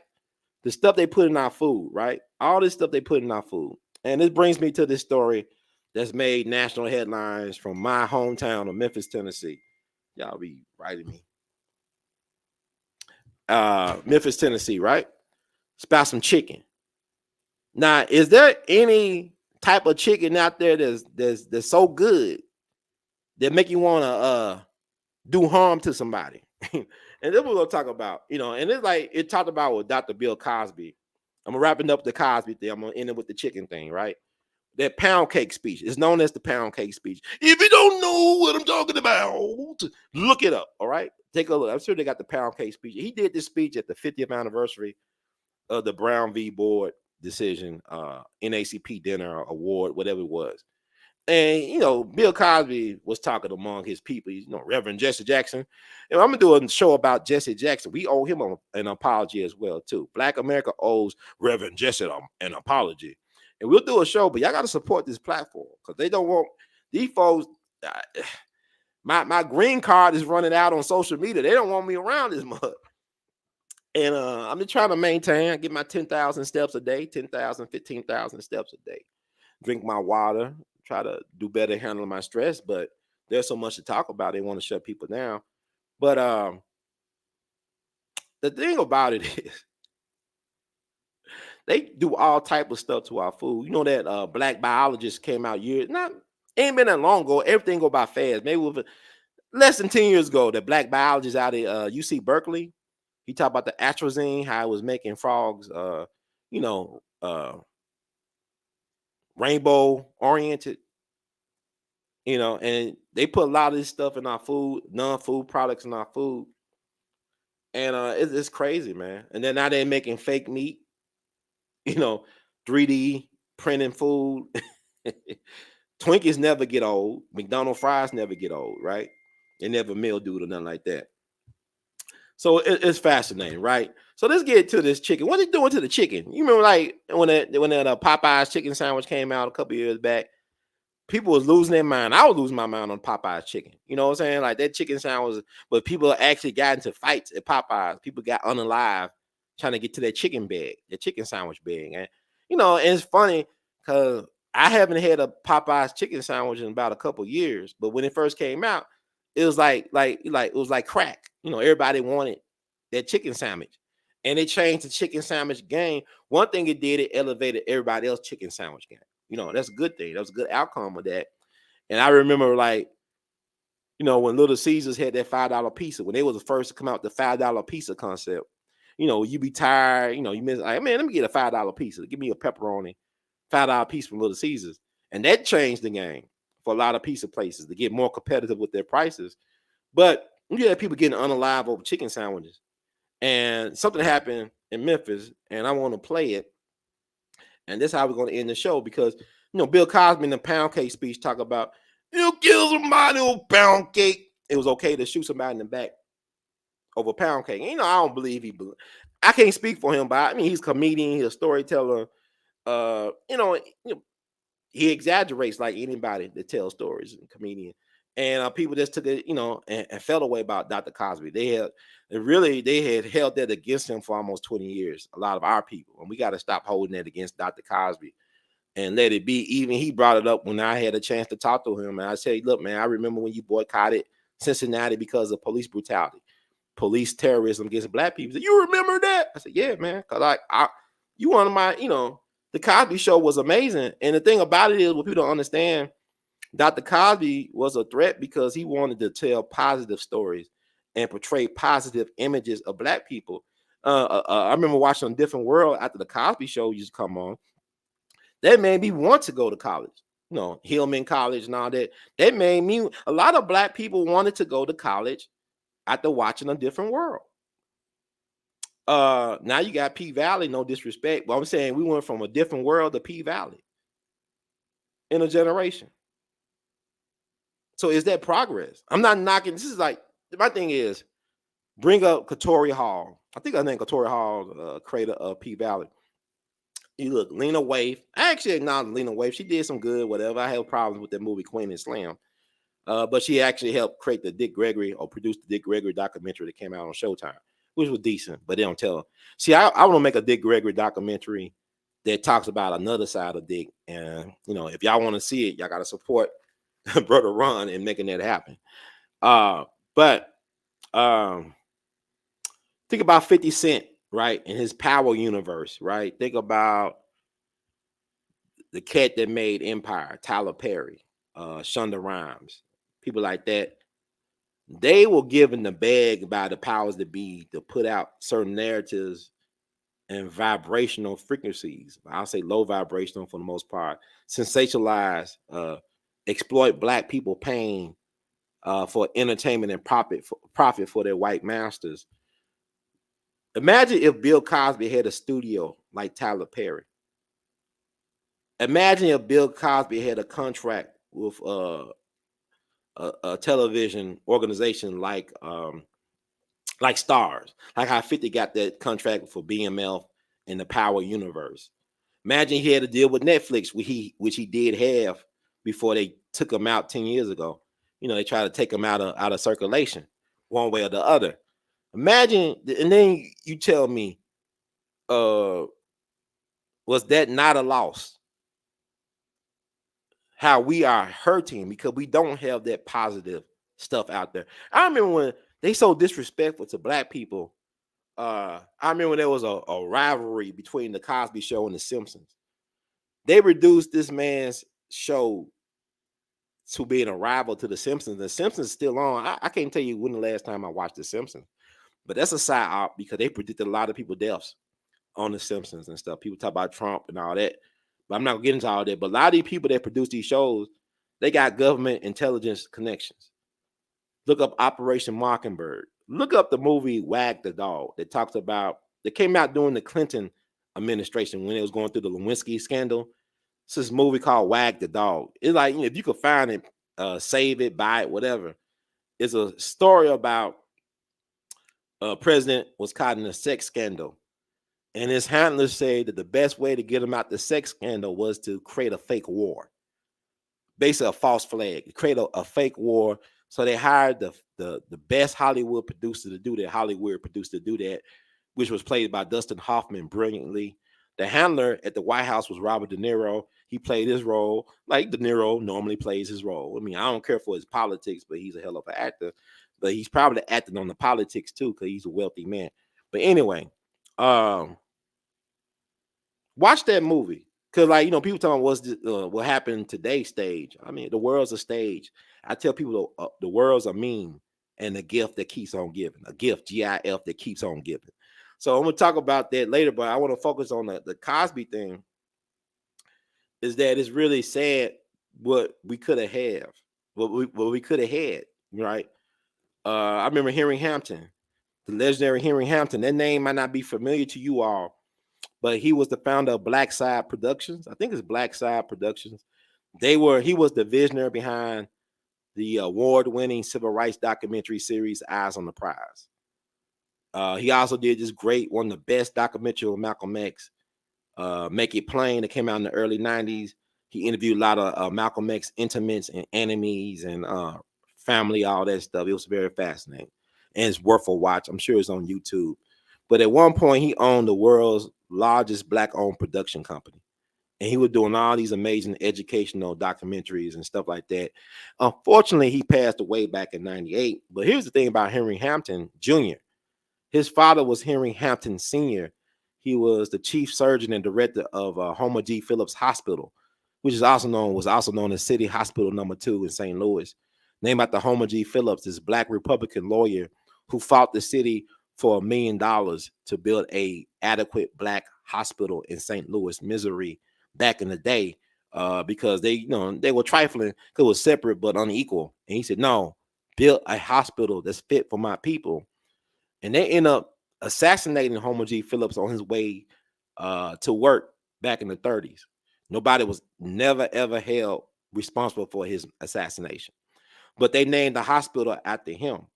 And that hospital trained more black doctors and nurses during the 20th century than any other place in the world, I believe. More black doctors and nurses were trained there. And Henry Hampton's father was the chief surgeon and director at Homer G. Phillips Hospital for for some years. And he thought his son would follow in his footsteps, but his son took a different route. His son actually became a taxi cab driver up in Boston. I believe he met a Unitarian minister and got intrigued by his civil rights work. And he followed the minister and his people down to Selma, Alabama. And he met Dr. King, and it changed his life. I'm just giving you a short synopsis of the story. But anyway, so he thought it was up to him to tell the story of the movement from our perspective, from the people's perspective. And this is what's crazy about it. This is why I got time up to Bill Cosby. Henry Hampton, it took him over a decade to do the Eyes on the Prize. He was always lacking in funds. Had to mortgage the house, whatever you do, like refinance the house and whatever. And he had a motley crew of people that nobody wanted. Like he had people that were looked over by the industry. I'm talking about helping him with production, interviews, and things of that nature. One person I talked to was Sam Pollard, right before I graduated, who is one of Spike Lee's main editors. Like he worked on Four Little Girls, Malcolm X, When the Levees Broke, a lot of Spike Lee movies. He also did the Blues documentary series with Martin Scorsese for PBS. So I had a chance to have lunch with Sam Pollard. And I asked him what type of man was Henry Hampton. This is like, it's been like, he died in 98. This was 2002. So this is 4 years later. He said he wasn't a filmmaker. He was a visionary. And he knew how to bring people together for a vision to make it real. I'm paraphrasing now. So Henry Hampton had the gift, but what they did was God work. I'm gonna tell you why, because they will go to news stations around the country to save all this footage of the civil rights movement, like the black people being sprayed with water hose and getting German shepherds sick on, all that stuff, getting bitten by German shepherds. You had news stations throughout the country. They had that in the garbage bin. They was gonna throw that away. His crew, his team actually saved this footage from the garbage bins. A lot of stuff we take for granted about the scenes and stuff from the movement, it was because of his efforts of saving it. And what was crazy was award-winning documentary stuff that he got the garbage can. The Eyes on the Prize documentary was not available for a while because the licensing ran out on it. They had the license. They saved this from the garbage, but they still had to pay licensing fees for whatever reason, even though they saved this stuff out the garbage. And they did a lot of great interviews with people too, like William O'Neill, the guy who was Fred Hampton bodyguard, who helped set him up with the FBI. He was interviewed by Eyes on the Prize. Huey P. Newton, a lot of people. It's a great documentary series. But Henry Hampton died in 98. At the time of his death, Black Side Production was the largest black-owned film production company in the world. Thank God for Henry Hampton Jr. and thank God for Dr. Bill Cosby, because he tried. And I think people don't understand what we're missing out. All this stuff we're doing is just low vibrational. This is not progress. We're regressing. When I say about the Department of Miseducation, you got people graduating from high school that are functional literate. Within 20 years of the end of slavery, Black folks were some of the most literate people in America. Some of the most skilled and literate people in America was former slaves. 20 years after the end of the Civil War. This is why they have a problem with us. We take the least and make the most. We are the alchemists of humanity, man. And we don't even understand or understand our magic. You know, people like, yeah, a movie called Magical Negroes. Why don't you be a magical Negro for yourself? It's like I remember this magical Negro movie called The Legend of Bagger Vance, where Will Smith played this magical Negro that could be outside midnight in Georgia back in the day, helping a white boy become a better golfer, played by Matt Damon, I believe. Now, there was a magical Negro. I mean, Jack Johnson was a magical Negro. You know, he would go speeding through places like Georgia and, you know, pay in advance for him speeding back through, like giving a white officer in Georgia $100 bill. And he was going to change him out. He said, no, you keep the change. I'm going to speed back through here. at a time when black folks were being hanged from trees and castrated and burnt to a crisp every other day in this country. So you mean to tell me we don't have the backbone that our ancestors had? Like Ida B. Wells, people like that. We don't have that, and yet we tell them we're not our ancestors. We need to be our ancestors. We need to talk to them. But they hear it. They tell us, hey, you got to keep it moving, got to keep it pushing. So let's talk about the chicken thing. I ain't gonna never forget either. When I was a teenager, it was a dollar store right across the street from the Mall of Memphis. I remember looking at a story about a security guard killing a black man or killing a man over a dollar candy bar he stole from the dollar store. He wasted a human being over a dollar candy bar. And like, man, what the hell, man? Really? But such is life. Let's kick it off with this chicken. Is fried chicken worth your life? We all be. Yay, yay.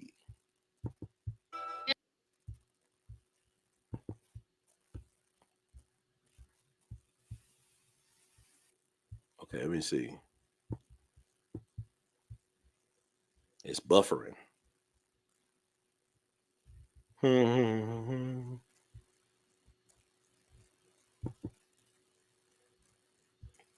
Try to get it to play, but let's see. Let me refresh this. Let me see something.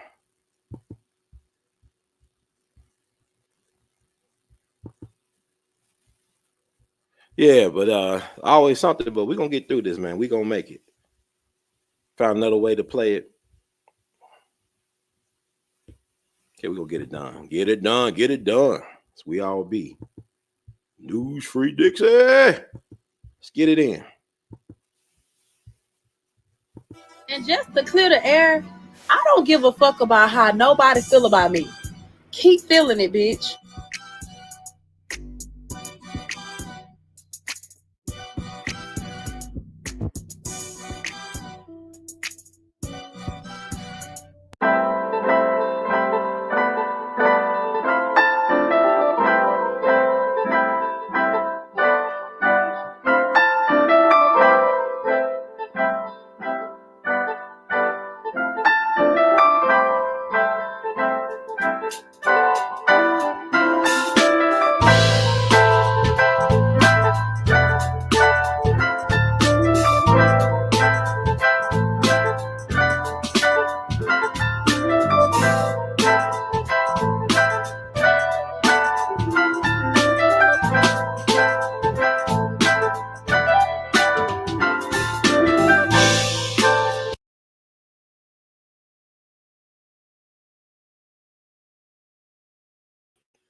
Welcome, Black family. This is We All Be News Free Dixie for the 21st century. I'm your host for this empowerment segment, Brother Ron, also known as R2C2H. I just want to play the clip I made. I want to give a shout out to the cussing pastor, Thaddeus Matthews, for posting this information about what happened on the night of July the 8th at Church's Chicken in Orange Mound on Park. Orange Mound is a very historic Black power community. Some of the first Black homeowners in the country lived in Orange Mound, Tennessee. And Orange Mound, proud, Melrose High, shout out to them. Those are some proud Black people. Because when you step into Orange Mound, them Black folks got pride, especially the elders. They love their community. They just opened a public library at the old Melrose High School. They've been closed for years. And they renovated that thing, state of the art. They got a genealogy center, incredible stuff. But unfortunate things like this do happen from time to time. This sister named Monica Williams that go by Charlie Baltimore online. She basically unalived another sister named Anitra West. And they said it was about chicken. She was mad about her chicken order. So from my understanding, she came back. Anitra West was outside taking a break and shot her on the spot.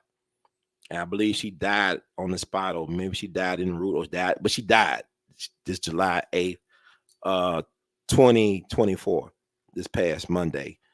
And Thaddeus posted about it. And he also, I mean, he's probably one of the best investigative journalists in the country. I know he do a lot of sensationalism. He's a shock jock, but he actually have a lot of good sources that feed him information that turns out a lot of times, like Dick Gregory, to be accurate. You know, people think it's silly at the time, but it turns out to be accurate.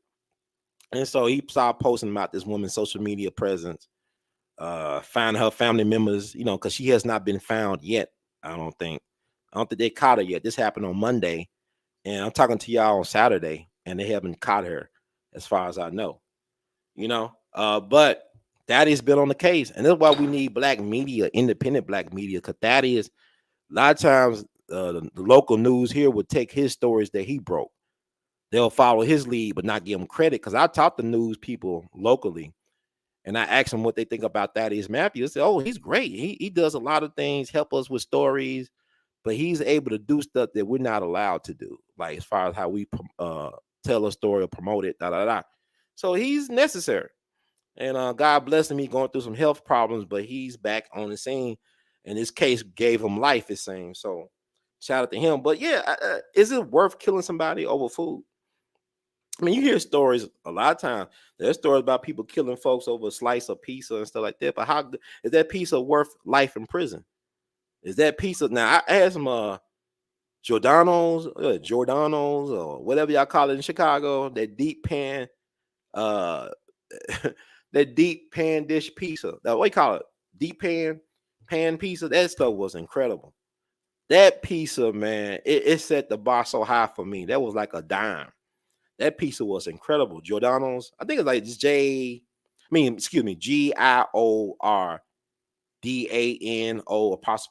Giordano's. I don't know. Y'all can correct me from Chicago. Now, will I kill somebody for that pizza pie, for that deep dish pizza pie? That pizza was really good, y'all. That pizza was fantastic. I don't think I would kill somebody for it, though. You know, even if it was for the last slice. You know, I allowed one of my cousins to have the last slice, but I got my fill. Man, that pizza was amazing. But if y'all go to Chicago, go to Giordano's. I think Giordano's. I think that's like Giordano's. I don't know. Y'all correct me. But it's crazy. And I'm thinking there's got to be something in the chicken. Because if you go to her page, she is obsessed with chicken. She got all these little short videos about people eating chicken and all this stuff on her page. And she's a little small, petite thing. She also got pictures of her holding a gun. So she believed in her right to protect herself. She believed in the Second Amendment. She looked like she about that life. She like, all I need in this life of sin is me and my girlfriend.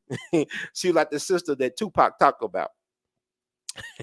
Tell me why to the bloody end, me and my girlfriend. She had that type of vibe about it. She was about that life. You look at her pictures and tell she was about that life, but I don't think she want to do life for killing somebody over chicken, though.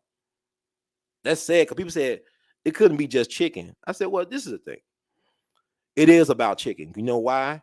Because she killed this woman who worked at a chicken place, and she was fussing about her chicken order. People say it had to be about a man, it's about chicken. It's like the Civil War. You cannot have the American Civil War without the issue of slavery. You know, people spend an academic career trying to say it wasn't about slavery. It was all about slavery. Trust and believe in so many different ways. Just like this was about chicken. This woman tripped out because I talked about earlier about people killing folks over chicken sandwiches. Them sandwiches ain't all that. You know what I'm saying? What is human life? But this comes from the fact that we don't value each other. See, this is a toxic culture. This is not even culture we could talk about. With Dr. Bill Cosby, if Dr. Bill Cosby, like I said, had the same resources as the people I mentioned earlier, if he had the same type of backing, institutional backing, this probably would not have went down. I'm not saying, but I'm saying Malcolm said it best. He said media is the most powerful entity on the planet because it influences and controls the minds of the masses. It's like Donald Trump was so beloved by America just 15 years ago. People loved Donald Trump. Black, white, everybody want to be the apprentice. Yeah, Donald Trump could do no wrong. Rappers want to rap about Donald Trump, want to be like him. He from Queens. He loved the bling bling. So he fits into the hip hop culture. I remember when Donald Trump did a skit on Memphis Man's Judgment Day. He did a skit about wait for his album to come out. You know, Donald Trump was on it. Donald Trump is cool to me. I like Donald Trump. Ain't gonna lie. But it's funny how now over half of the country, whatever you want to believe, hate this man so much, like he's the worst thing that happened since the plague. I don't know what to make of it, but I just know that people are not in their right minds because you look at what they feed us on a daily basis, whether it be through the media, the news, traditional news media, or social media. It's very toxic. I'm thinking about when they asked Malcolm about the President Kennedy assassination, and he said that famous, infamous quote, "Chickens coming home to roost." Well, I believe 2024 is the year that the chickens are coming home to roost for America. We got to answer to God. This is a year that we're going to be forced to kneel like Kaepernick and answer to God about what's going on with us. Showtime, like Dick Gregory would say, is over. Get your popcorn while you can, because inflation is a mother. Go to the store, you buy 5 items, it's like $75. What the hell did I get for $75? There's 5 things, right? But it's like we at the Hunger Game point, we at the purge point, we at the Hunger Game point. So y'all think these movies are just entertainment? No, they're documentaries. They're survival guides. Like we got zombies. That drug they got out in Philly, they call it trank. People like they under the influence of being zombies, like the Night of the Living Baseheads or the Night of the Living Dead. They actual zombies. Just check out. Go on social media, look up this stuff, trank, whatever they got going on in Philly. But and you think about it, you don't know what you're eating, man. We don't know, because a lot of stuff we eating ain't really traditional organic food, So you got all these health elements. There's a lot of things they doing. This is a death machine. It kills your spirit, it kills your intellectual curiosity, and it kills your body. So what can we do about it? Do you want a revolution? Do you want a revolution? That's the thing. And I'm gonna try to see if I can find any updates on this situation. The fact that they haven't caught this lady, she had purple hair, and she stood out. She had gold teeth, purple hair. And Memphis not that big. It's a big city, but not that big of a city. You can run into people you went to high school with any day or every day, So Memphis ain't that big. So let me see. Because that is posted some 6 hours ago. The Facebook said, according to the MPD post, that Monica Williams was arrested on Lamar is untrue. Somebody hiding her. This is like a real set it off. Like she got a network of people that's hiding her. She ain't doing this by herself. I don't even know if she's still in the city. But this case really caught my attention because the woman she killed had a young daughter. And lives lost and ruined. Her life is ruined. Monica, Anitra, her life is ended. Daughter, family, heartbroken. She heartbroke her family, I'm sure. Because she was promoting a place called Queenies or something like that on person. But somebody said she don't work there, but she was promoting on her social media networks about this place. But anyway, we got to understand that words create worlds. Like we can speak a lot of things into existence. Like she talked about on social media how she narrowly missed a tragedy at a store. Somebody got shot and killed at a store that she was going to go to, but something told her not to go to the store. So I've been reading her social media. I think it's interesting because, to me, it's easy to paint this person as a monster because of a moment of rage and questionable judgment that has lifetime implications. But when I started reading her post, she was like anybody else. You know what I'm saying? She was just like normal, talk, fears. She addressed relationship issues, just living, being thankful to God.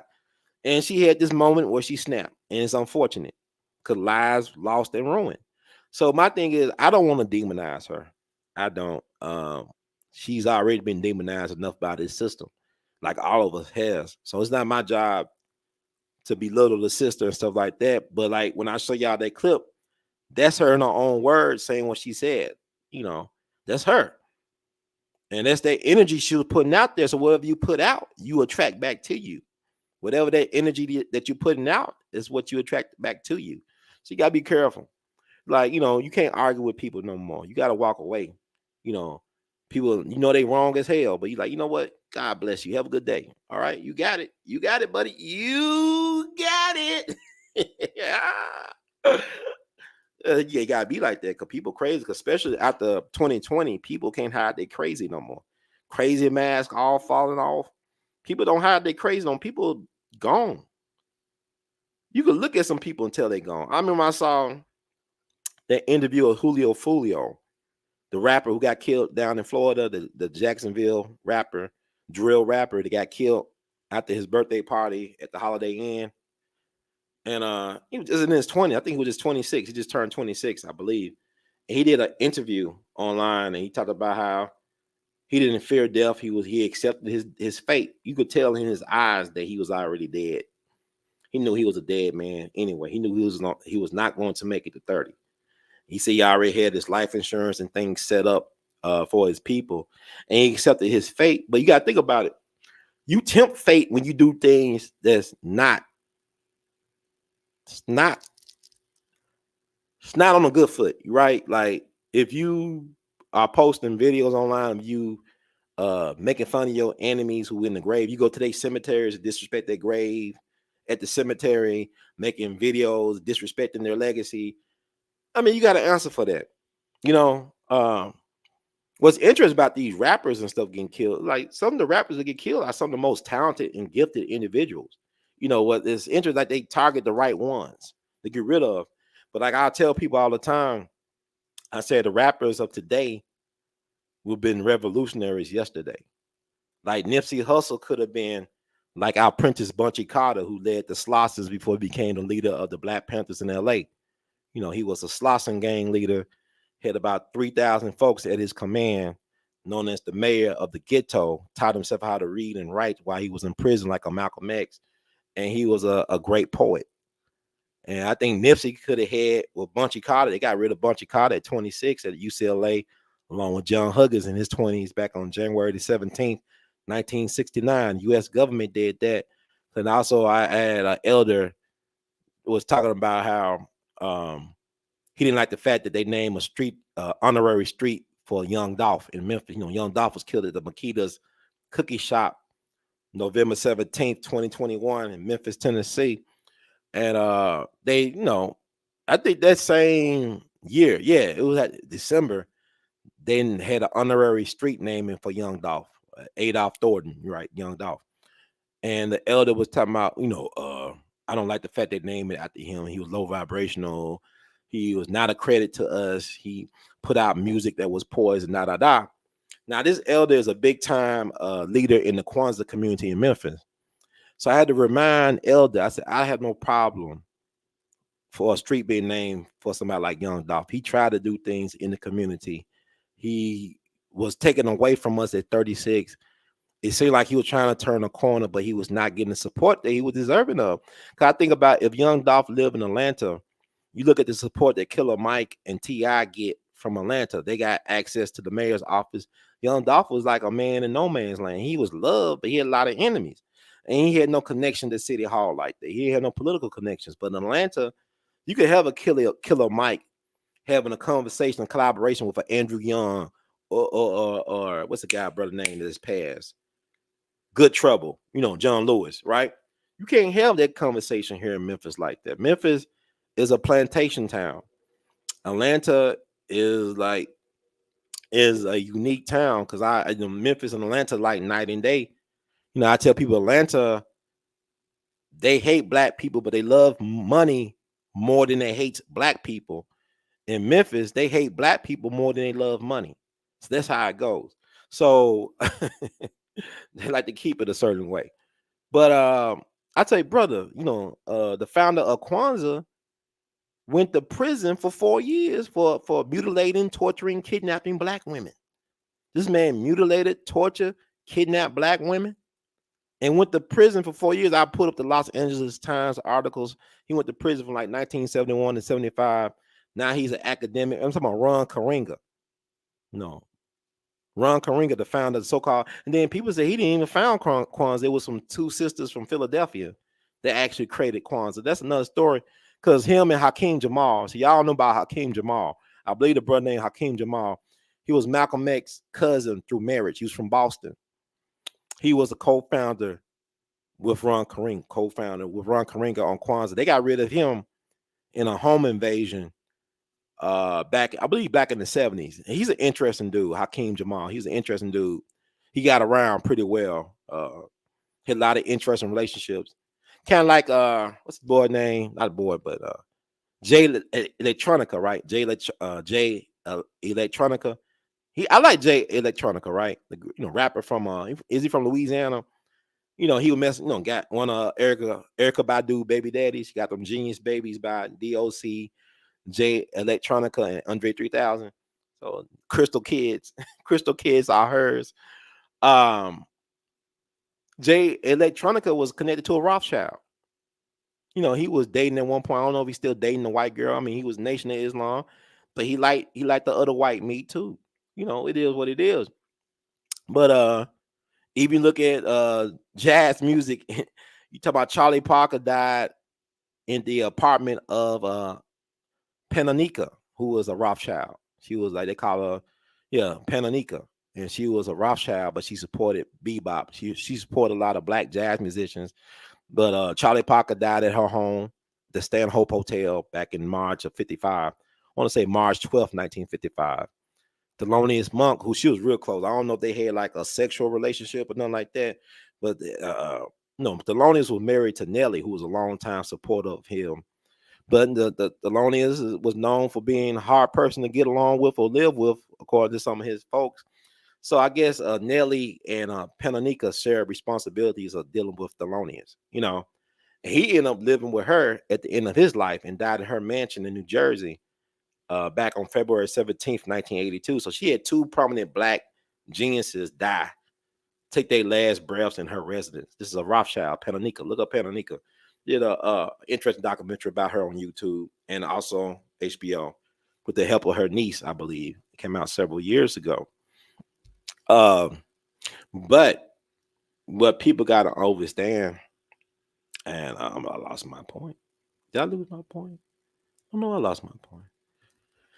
But I got into this rabbit hole, right? So let me bring it back. But the culture has been I mean, people talk about industry plants. I remember like some of the rappers I actually like NBA Youngboy. I like some of his stuff. I don't listen to him all the time, but he's very talented to me. Kodak Black is very talented. But I remember reading some about NBA Youngboy. We talked about how he knew that his music was being made to incite violence in young people. Like he said, he basically said he knew that he was a part of the problem. But, they pay him to be that.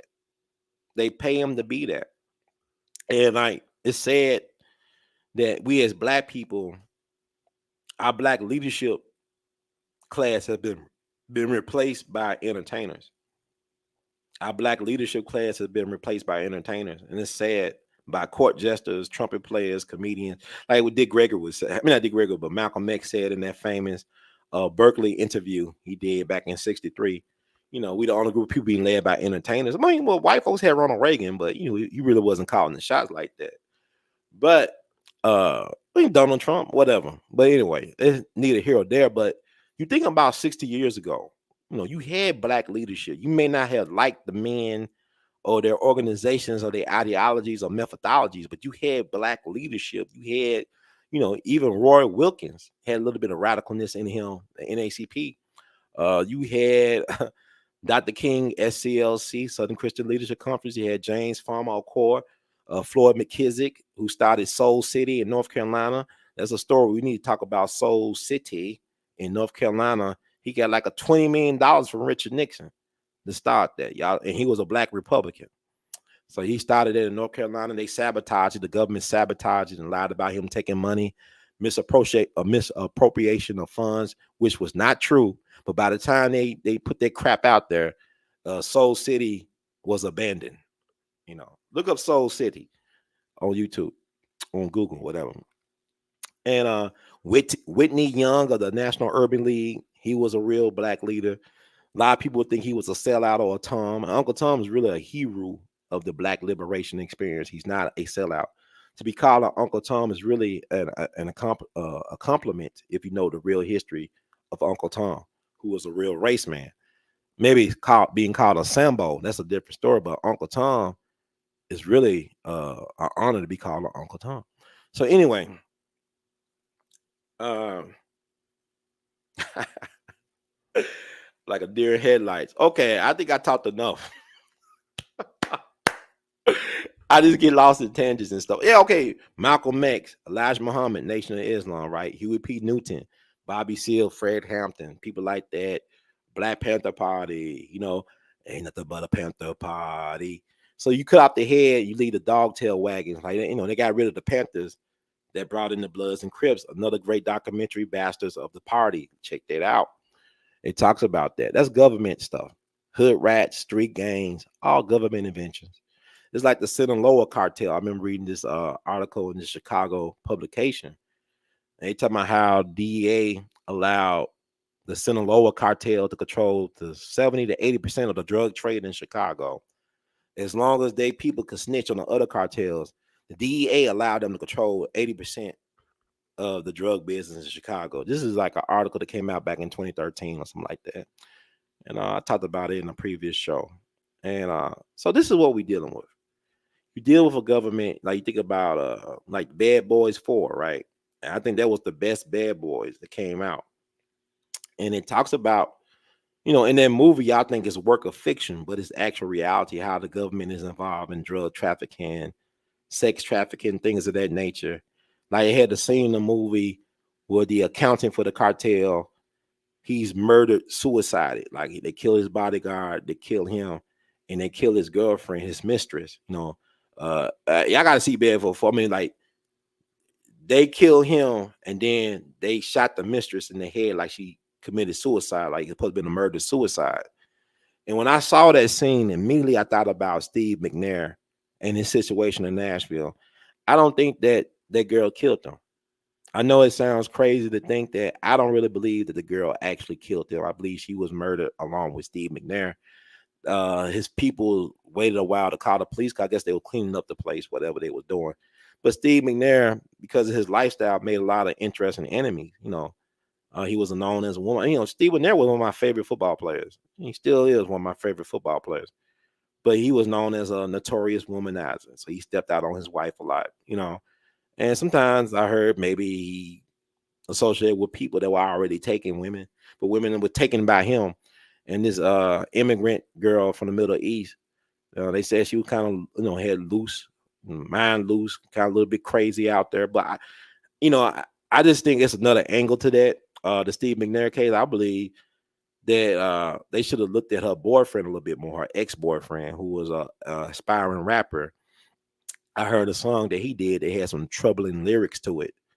Like, you know, if they gonna put Young Thug in prison for whatever they think he's doing through his music, they should look at the boyfriend. But they're not gonna do that because they don't really care. Because this is a black man with this foreign woman, and like whatever, case closed. But that case never sat right to me. But Bad Boys kind of show that it's possible to do a murder-suicide setup.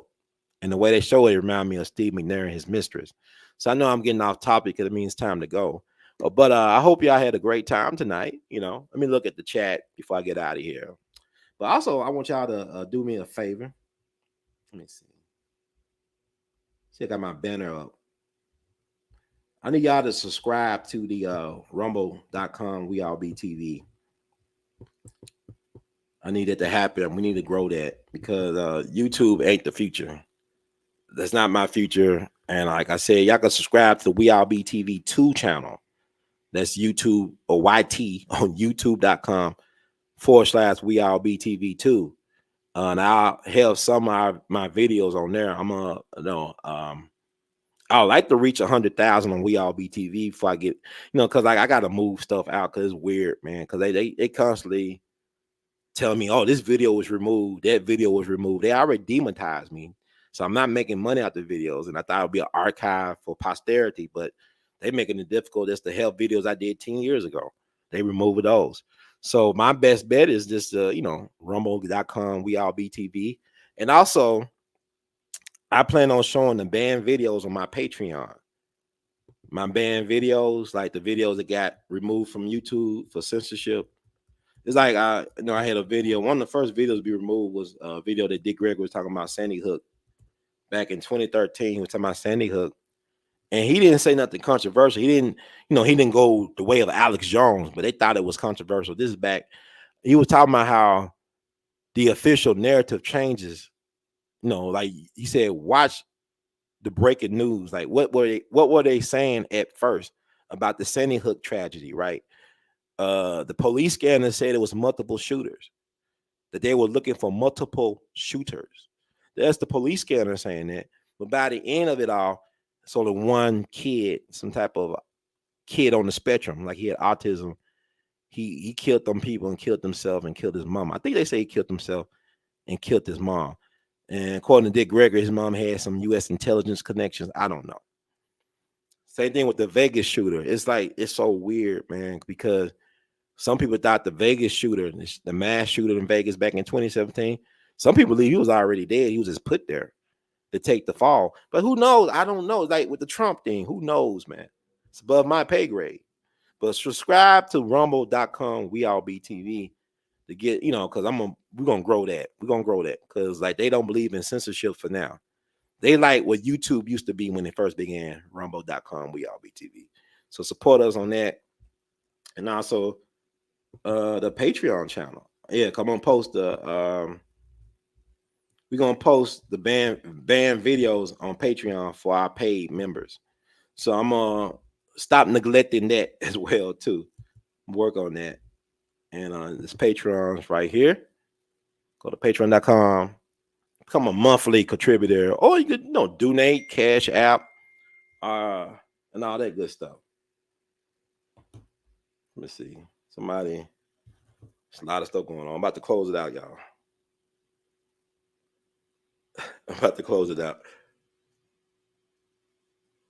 Yeah, I'm about to close it out. But we're gonna have the Trump show coming up. I can't wait to do the Trump show, but I'm gonna have to get some rest. But thank y'all so much for holding strong with me. Y'all can cash out y'all support $ R2C2H2. You can Google Pay, PayPal, and Zelle your support. Email is r2c2h2@gmail.com. That's r2c2h2@gmail.com. Vimo at r2c2h2. Apple Cash is my phone number, 901-299-4355. And also you could buy Artivist art, man. Get that art, man. The Artivist art. That's the website. I got some. Nobody's like, I see people like they said, get my merch. And their merch is not like my merch. My merch is unique. I ain't bragging on me, but nobody do it like Brother Heard. They be having simple stuff on their stuff. These are my art, man. This is my artwork. This is my merch. I'm sharing my art. I'm sharing my words, everything. This is me. Ain't nobody doing this. Not like me. I'm unique. I'm rather unique. So support that. You get a shirt out of the process. You get like coffee mugs. I got sweatshirts, hoodies, everything. But it takes the people. If y'all want me around, show that you care. Okay. There's about to wrap it up. I think I made great time. Y'all think I made great time? I think I made excellent time. Let's see the comment section if I get out of here. Thank you so much. Love you. Oh, Brother Andre, thank you. Now I want to I'm gonna say this on the show. I want to do an interview with your grandmother.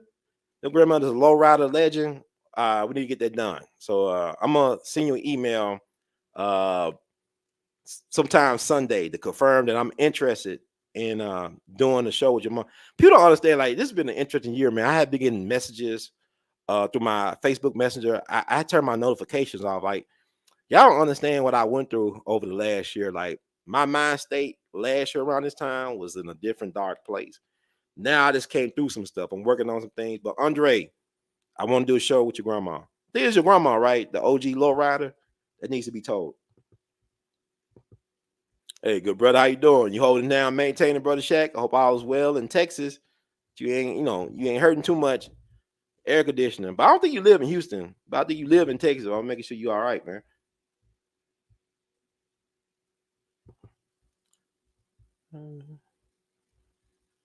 Yeah, I talked to Judge. He was there that day. I was at UCLA. I recruited Apprentice Bunch at Carter. I recruited Geronimo Pratt. I was there. They shot in my chair. You want some barbecue sauce? Barbecue sauce. Yeah, Judge, God bless him. I'm glad he did the show with us not too long ago.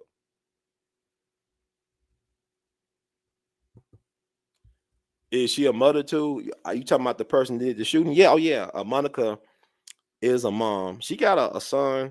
I know because Daddy has posted his social media page on his page. So she's a mother. And it's sad. It's sad. Nobody won in this. And I believe she has help. I mean, for her to be able to elude capture like this and her face be plastered everywhere, it's interesting. So, people feel away. He said maybe she a chicken head. Oh my God. So happy to hear from you again. Oh, it was good. It was good. Sometimes it's good to be missed, Yeah, there was a shooting at Zaxby's. That happened. A young man who was a manager at Zaxby's, he got shot by some carjackers. He was walking out, an employee closing up Zaxby's, and he got shot. Luckily, I believe he survived. He went to the hospital, but he was living when I first read about the story. So I'm hoping, sending prayers up to his family. Let me look at this young man. But yeah, that happens. Like, what's going on with these chicken places? Why are people killing people or trying to kill people at chicken places? Give him a little shout out. Zaxby's manager. Whew, man, there's so much going on. God bless you all. Y'all so patient. Let's see. I'm trying to just look at. Yeah. Zaxby employee shot outside restaurant. Okay. It was happening in Cordova. That could be like, whatever. So Zaxby employee is recovering after he was shot during an attempted carjacking immediately after finishing his shift. Investigators are still working to identify the person or people responsible. According to the Shelby County Sheriff's Office, it happened late Sunday night at the location on Houston Levee in Cordova. Oh yeah, I'm familiar with that place. That's out east. That's supposed to be safe. And this happened on Sunday night, and then Monday night, the thing happened in Church's Chicken in Orange Mound. So what's going on, right? Investigators said the employee locked up the store and headed to his car, but was shot when he got in. Thankfully, an off-duty firefighter was nearby and sprang into action. I just went into automatic life-saving mode. Thomas Hill, who rendered first aid after the shooting, said that probably would definitely saved his life. Hill said he was hanging out with friends at a lounge near the Zaxby's Sunday night when that evening went sideways. Next thing you know, all we hear is gunshots, he said. Like 5 gunshots rang out. Hill said at first he thought he was just hearing post 4th of July fireworks of someone shooting in the air. Then the other people at the lounge started screaming. I came outside and he was just sitting there like, I'm shot. Call my mom. I'm shot, he said. According to the sheriff's office, an employee at the Zaxby's closed up the store after his shift and got in his car.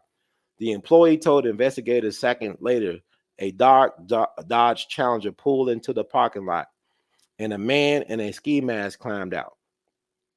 The man allegedly hit the employee's window with a gun and ordered him to get out. The victim, he opened the door, and the masked man opened fire. According to investigators, one round went into the victim's hip through one of his legs and to his other leg. The victim said the shooter got back in his car and took off. Then the victim jumped the curb and drove to the lounge screaming for help. I removed him from his vehicle, made sure he was in a safe place just in case the suspects wanted to come back again, Hill said. I instantly took my belt off and tourniquet both legs. Luckily for the Zaxby's employee, Hill was there to answer his cries for help. Hill told Fox 13 he served about 10 years as a firefighter for the U.S. Air Force and the FedEx hub and is days away from heading to Florida for another firefighting job. He said he stayed with the victim until an ambulance arrived to take him to the hospital. The sheriff's office said the victim is in stable condition. It's just second nature to me, Hill said. My calling, I guess. Hill said the situation shows the importance of regular people learning basic first aid. He said it took less than 10 minutes for an ambulance to arrive, but the victim got treatment much earlier thanks to Hill's know-how and action. So God bless Brother Hill for being a good Samaritan and for knowing what to do in times like that. So that's interesting. So yeah, that happened. I didn't know that happened on Sunday night. I heard about when my Facebook friends talked about sending prayers that she was connected to the victim. So I'm glad that things worked out and that Mr. Hill was there instead of Florida at the time.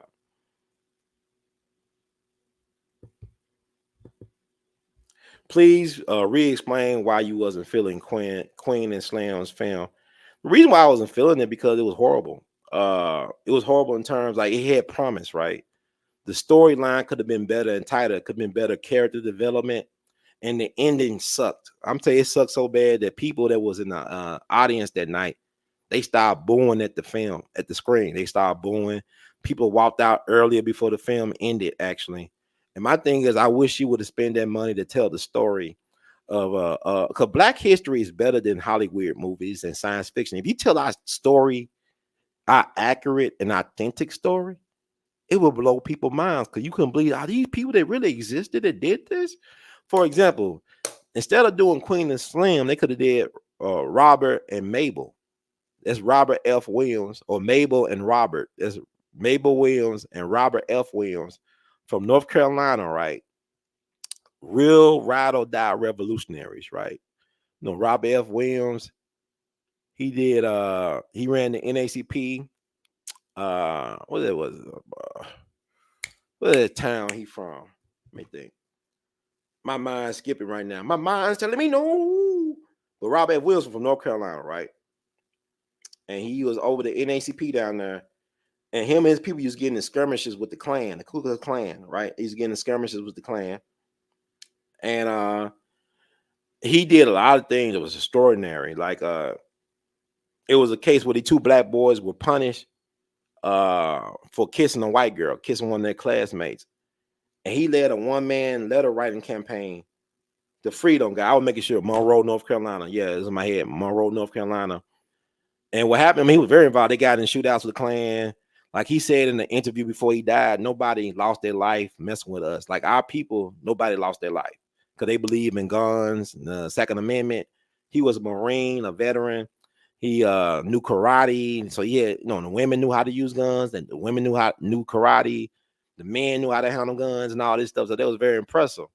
So what happened to them was it was a race riot going on in Monroe. And this white couple came into their neighborhood. So they called themselves protecting the white people. They let them stay at their home against their wishes, I guess. But they're trying to call themselves saving the white folks, but no good deed goes unpunished. The road to hell is paved with good intentions. So they became wanted by the law. They let the white people go eventually after the riot subsided, but they was wanted by the law. And then what happened? My cousin, Julian Mayfield, a revolutionary, great actor, playwright, writer, revolutionary. Like he was the speech writer for Kwame Nkrumah, the president of Ghana. That's my cousin. That's my blood cousin. And he met Robert F. Williams, I think, in Cuba when he was a guest of Castro and Che Guevara, and they became brothers. And so my cousin drove Robert F. Williams and his people out of North Carolina to Canada, where they were able to get to Cuba from Canada, I guess via massacre. I don't know what the word, but basically my cousin helped him escape. And by him crossing state lines and getting out the country. He became a fugitive. Him and his wife became fugitives of the FBI. They were like number one most wanted fugitives and stuff like that. So Robert F. Williams, what he did, he was a guest of the state of Cuba. You know, he was a guest of state, you know, Castro, Che Guevara. He did a radio program called Radio Free Dixie that broadcast, that was able to reach the states, you know, and he was trying to advocate that black enlisted men engage in armed struggle and insurrection against the United States government. So he was calling for insurrection against the United States government from Cuba. He had black enlisted men listening to him stateside. So he ended up like, you know, he got tired of Cuba, I guess, and he ended up leaving or warning his welcome out, whatever. So he went to China. He became a guest of the government of China. And one of his bargaining chips, and this is what I think was interesting, he was homesick for the United States. Like he was real close to Malcolm X, or he was like good friends. I don't know so close, but they were good friends, Malcolm, and he had a respect, and he was friends with Martin. And you know, both them guys got killed at 39. Robert F. Williams lived to be, I want to say he lived into his 70s. And they don't really talk about Robert F. Williams because he did a thing that was unusual, whereas he, you know, left the country because he was a wanted fugitive. And he made a deal with the federal government because they wanted access to China. This during the Nixon administration. They wanted access to China. So he started giving them intel about China connections. And that's how Richard Nixon really became the first sitting president to visit China. And that's how he normalized relations between China and the United States, because this black man from Monroe, North Carolina was on the run for his life and he was homesick. So he made a deal. And he had his day in court and he beat the case. I think William Kunstler, the great lawyer, William Kunstler, I think that was his lawyer. So he beat the case. He ended up resettling in Michigan with his wife and family. And he was like a professor at the University of Michigan, worked there for years. You know, he was an expert on China. So they, you know, had a professorship for him at University of Michigan. And he died of, I think like leukemia or some type of cancer. And Rosa Parks did his eulogy, and she had a lot of respect for Robert F. Williams. That's a story that should have been told, because this other story was so fatalistic. A lot of things that make sense, like, you know, Queen was a lawyer. Why wasn't there not a scene where they went to court to defend themselves and she defended them? Like, why make her a lawyer if she's not gonna lose none of her lawyerese, her legal abilities in the movie? You know, they could have got off legally because they was in the right. It was like, you know, they was fight for their lives. You know, the officer was disrespectful and threatened their lives, I think. So the way it could have went better. And also like those stereotypes of black men and all, it's kind of weird. That's why I said if Bill Cosby had the same budget as Alina Waithe, had same access to things, you know, like even the show The Shy. I know I watched a couple of seasons. It's like, you know, the one of the leads, the young boy, he has a behavioral problem. And the one thing the show don't address is the fact that he's in a house full of estrogen.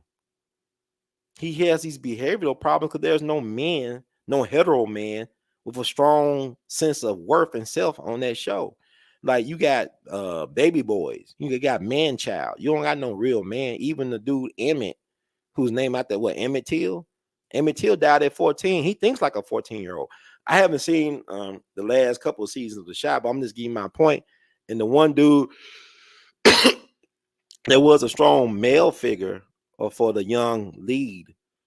They got rid of that actor, and he's a good actor. You know, he played Eazy-E in the NWA biopic, but they got rid of him. He was really the only strong black male presence on that show.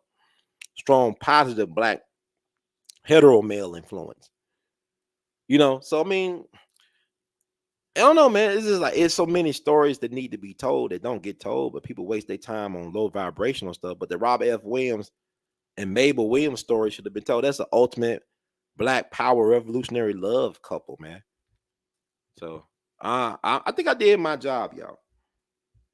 But if y'all want to catch this show, I'm gonna actually, like I said, I want y'all to go. If I gotta stay on the YouTube plantation, you could check out this show on We All Be TV too, because I'm gonna privatize or make this private on We All Be TV, because I want y'all to start, you know, go to rumble.com, We All Be TV, go to We All Be TV 2 for the moment, Because a lot of stuff that I post on Rumble and in my Patreon is, the band videos, I won't be able to post on YouTube or YT. YT won't let me. YT won't let me. Thank you for being. I love y'all. Thank y'all. Take care. Let me see. Gavin Richard. What's up? Counselor. What's up? All right. I think I did enough. I think I did enough. I'm just looking through the. Thank you, Sister Yvette. 901. Stand up, baby.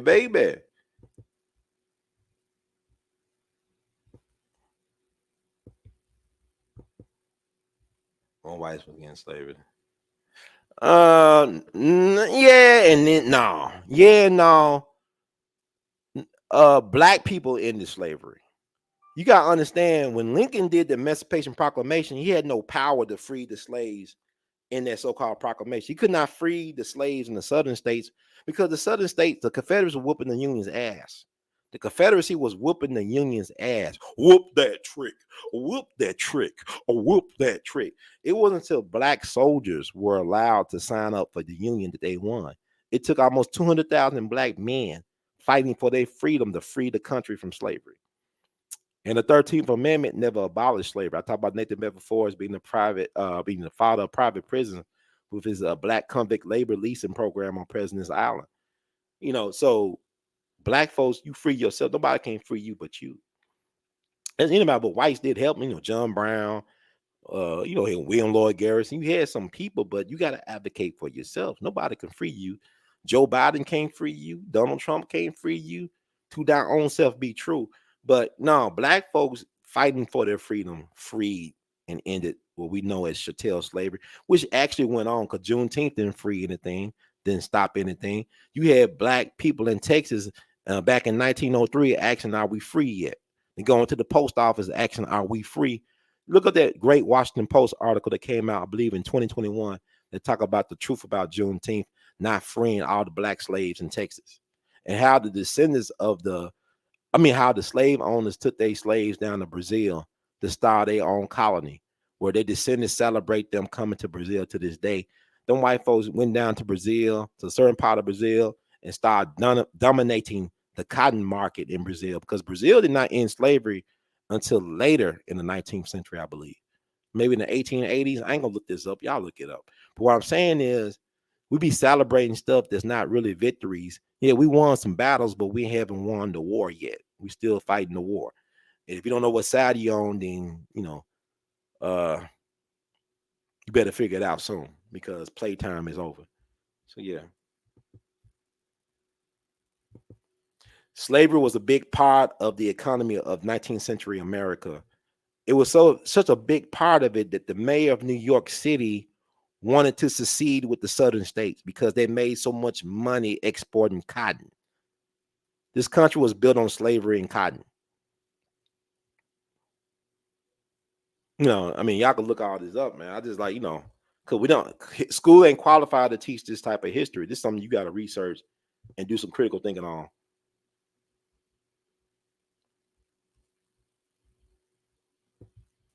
Bill Cosby funded O.J. Simpson? Maybe. It's like Booker T. Washington. People got this thing. Like Judge Joe Brown, he got this thing about Booker T. Washington. I'm about to say, as a judge, we don't know everything about that man. That man was pen pals with Marcus Garvey, arguably the greatest black mass leader that we ever seen in this country. Arguably, he was pen pals with Booker T. Washington, and one of the reasons why he came to America was to hopefully meet Booker T. Washington, either work at the NAACP. But instead, Booker T. Washington died or was killed back in 1915. And he started his United Negro Improvement Association, I think in 1916, and the rest is history. But with Booker T. Washington, he did support causes behind the scene, and he was an advocate for black people. When we don't even have people on that level of a Booker T. Washington. We have no disrespect, Shannon Sharp, Lil Wayne, Dave Chappelle, entertainers. You know what I'm saying? We elevate them to the level of a Booker T. Washington, which shouldn't be, because Booker T. Washington actually helped create things for black people. He did not found Tuskegee. He was appointed to Tuskegee by the state of Alabama, but he was a good steward of Tuskegee. He helped grow their endowment, and his relationships with people like Carnegie Carnegie and Henry Ford had a close relationship with George Washington Carver, one of his scientists and professors at Tuskegee. Booker T. Washington did a lot of good for black people. He was the first black person to eat at the White House for dinner. This happened back on October 16th, 1905. President Teddy Roosevelt, and Trump reminds me of a Teddy Roosevelt type in a certain way, especially after what happened yesterday. We'll talk about that in a future show very soon. He invited, Booker T. Washington to dine with him at the White House October 16th, 1905, I believe. And white folks had a hissy fit. It blew my, white folks, all these Klansmen, racists, or whatever you want to call them, got aneurysms. They even did a poem that was published in newspapers throughout the country called Niggas in the White House. You can look this stuff up. And see, it want to censor me for the truth. I never seen nothing like it in this lifetime. People tell you the truth and it's bad, it's dirty, it's negative, but it's history. And also, before he died, Booker T. Washington wrote a powerful op-ed in the New York Age. I think T. Thomas Fortune's New York Age. I think it's called New York Age. I just hate, I hate to get stuff wrong because y'all don't have no pity. Like Alex Jones and Joe Rogan can get things wrong. Y'all still support them. It's New York Age. I want to say it's New York Age.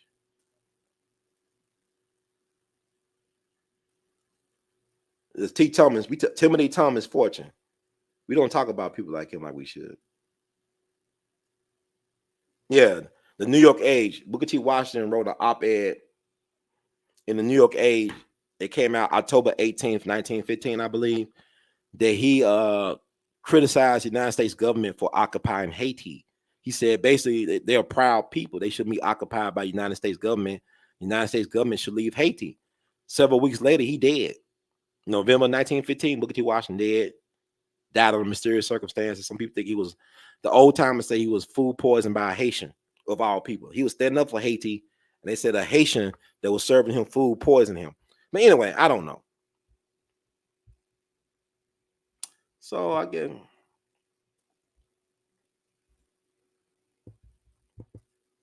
Thank you.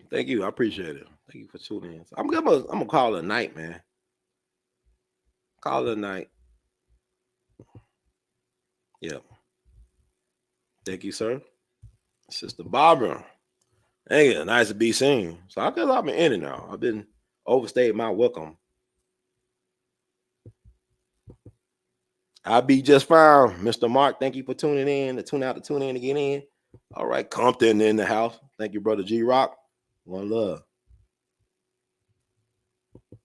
All right, Nori. Safe travels and protection and blessings on your sojourn in the city of good abode. So I guess we're gonna call it a night, y'all. This is good. Thank y'all so much for being so excellent and supportive. And I hope y'all continue. Oh, Slauson girl, what's up? Oh, L.A. Compton. I love y'all, man. Thank y'all. Thank you so much. I've been working on myself. Like I've been doing this summer, I've been doing 10,000 plus steps a day and drinking water and working on my attitude of gratitude. So it's been helping. And I guess I'm seeing the results. Y'all see the results. Like I did almost 11,000 steps yesterday. But it's interesting when you try to put yourself first, like, they let you know that it's important that you take care of you. A lot of times there's a lot of excuses why you don't be good to yourself. But there's no really good excuse for why you don't be good to yourself. How can you treat somebody else right if you don't treat yourself right? Now, I'll do a show about that. Like I said, it's been an interesting year. I don't think it's a loss, it's a learn. Slauson girl, it's good to see you, girl. What's up? You're doing some great work, Slauson girl. I want you to stay encouraged. You are amazing. I enjoy your Instagram. I've been doing a lot of study of social media stuff for the last several months. And I respect your game. We need more grassroots, independent, black media, well-trained in their craft, and you are well-trained in your craft. I enjoy listening to some of your podcasts. Truth be told. Y'all find out about Slauson girl, support her and what she's doing. She's good people.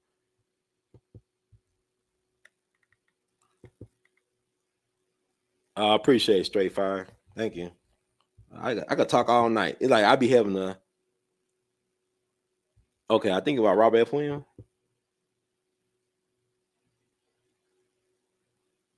Yeah, that movie need to be made, but somebody like Bill Cosby probably more open to making it than all these other people I mentioned. Yeah, I'm glad, Brother Shaq. Yeah, 'cause you need air conditioning in Texas. Ain't no way around it. But okay, I'm gonna let y'all go. Let me read the disclaimer that YouTube don't care about because they still remove my videos and say it's your fault. It ain't my fault. Disclaimer: the views expressed by hosts and guests on the We All Be TV platform are not the official views, opinions, beliefs, or perspectives of We All Be News or the We All Be Group Incorporated. We All Be News is an organization that thoroughly believes in supplementing the information narrative that is usually supplied by the corporate news entities with those viewpoints and expressions which may be marginalized or ignored for a plethora of reasons. We are about informing the general public on alternative perspectives as it relates to news and information, and letting the general public be the ultimate judge in deciding on how to use said information. Informed citizens are responsible citizens. Thank you for your support.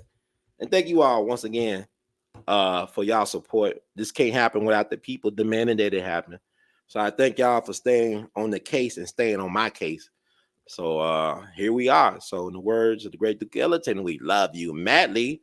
The words of Brother Ron, keep on producing and pushing. And please support We All Be, because we all be in it to win it, man. One love. Can you dig it?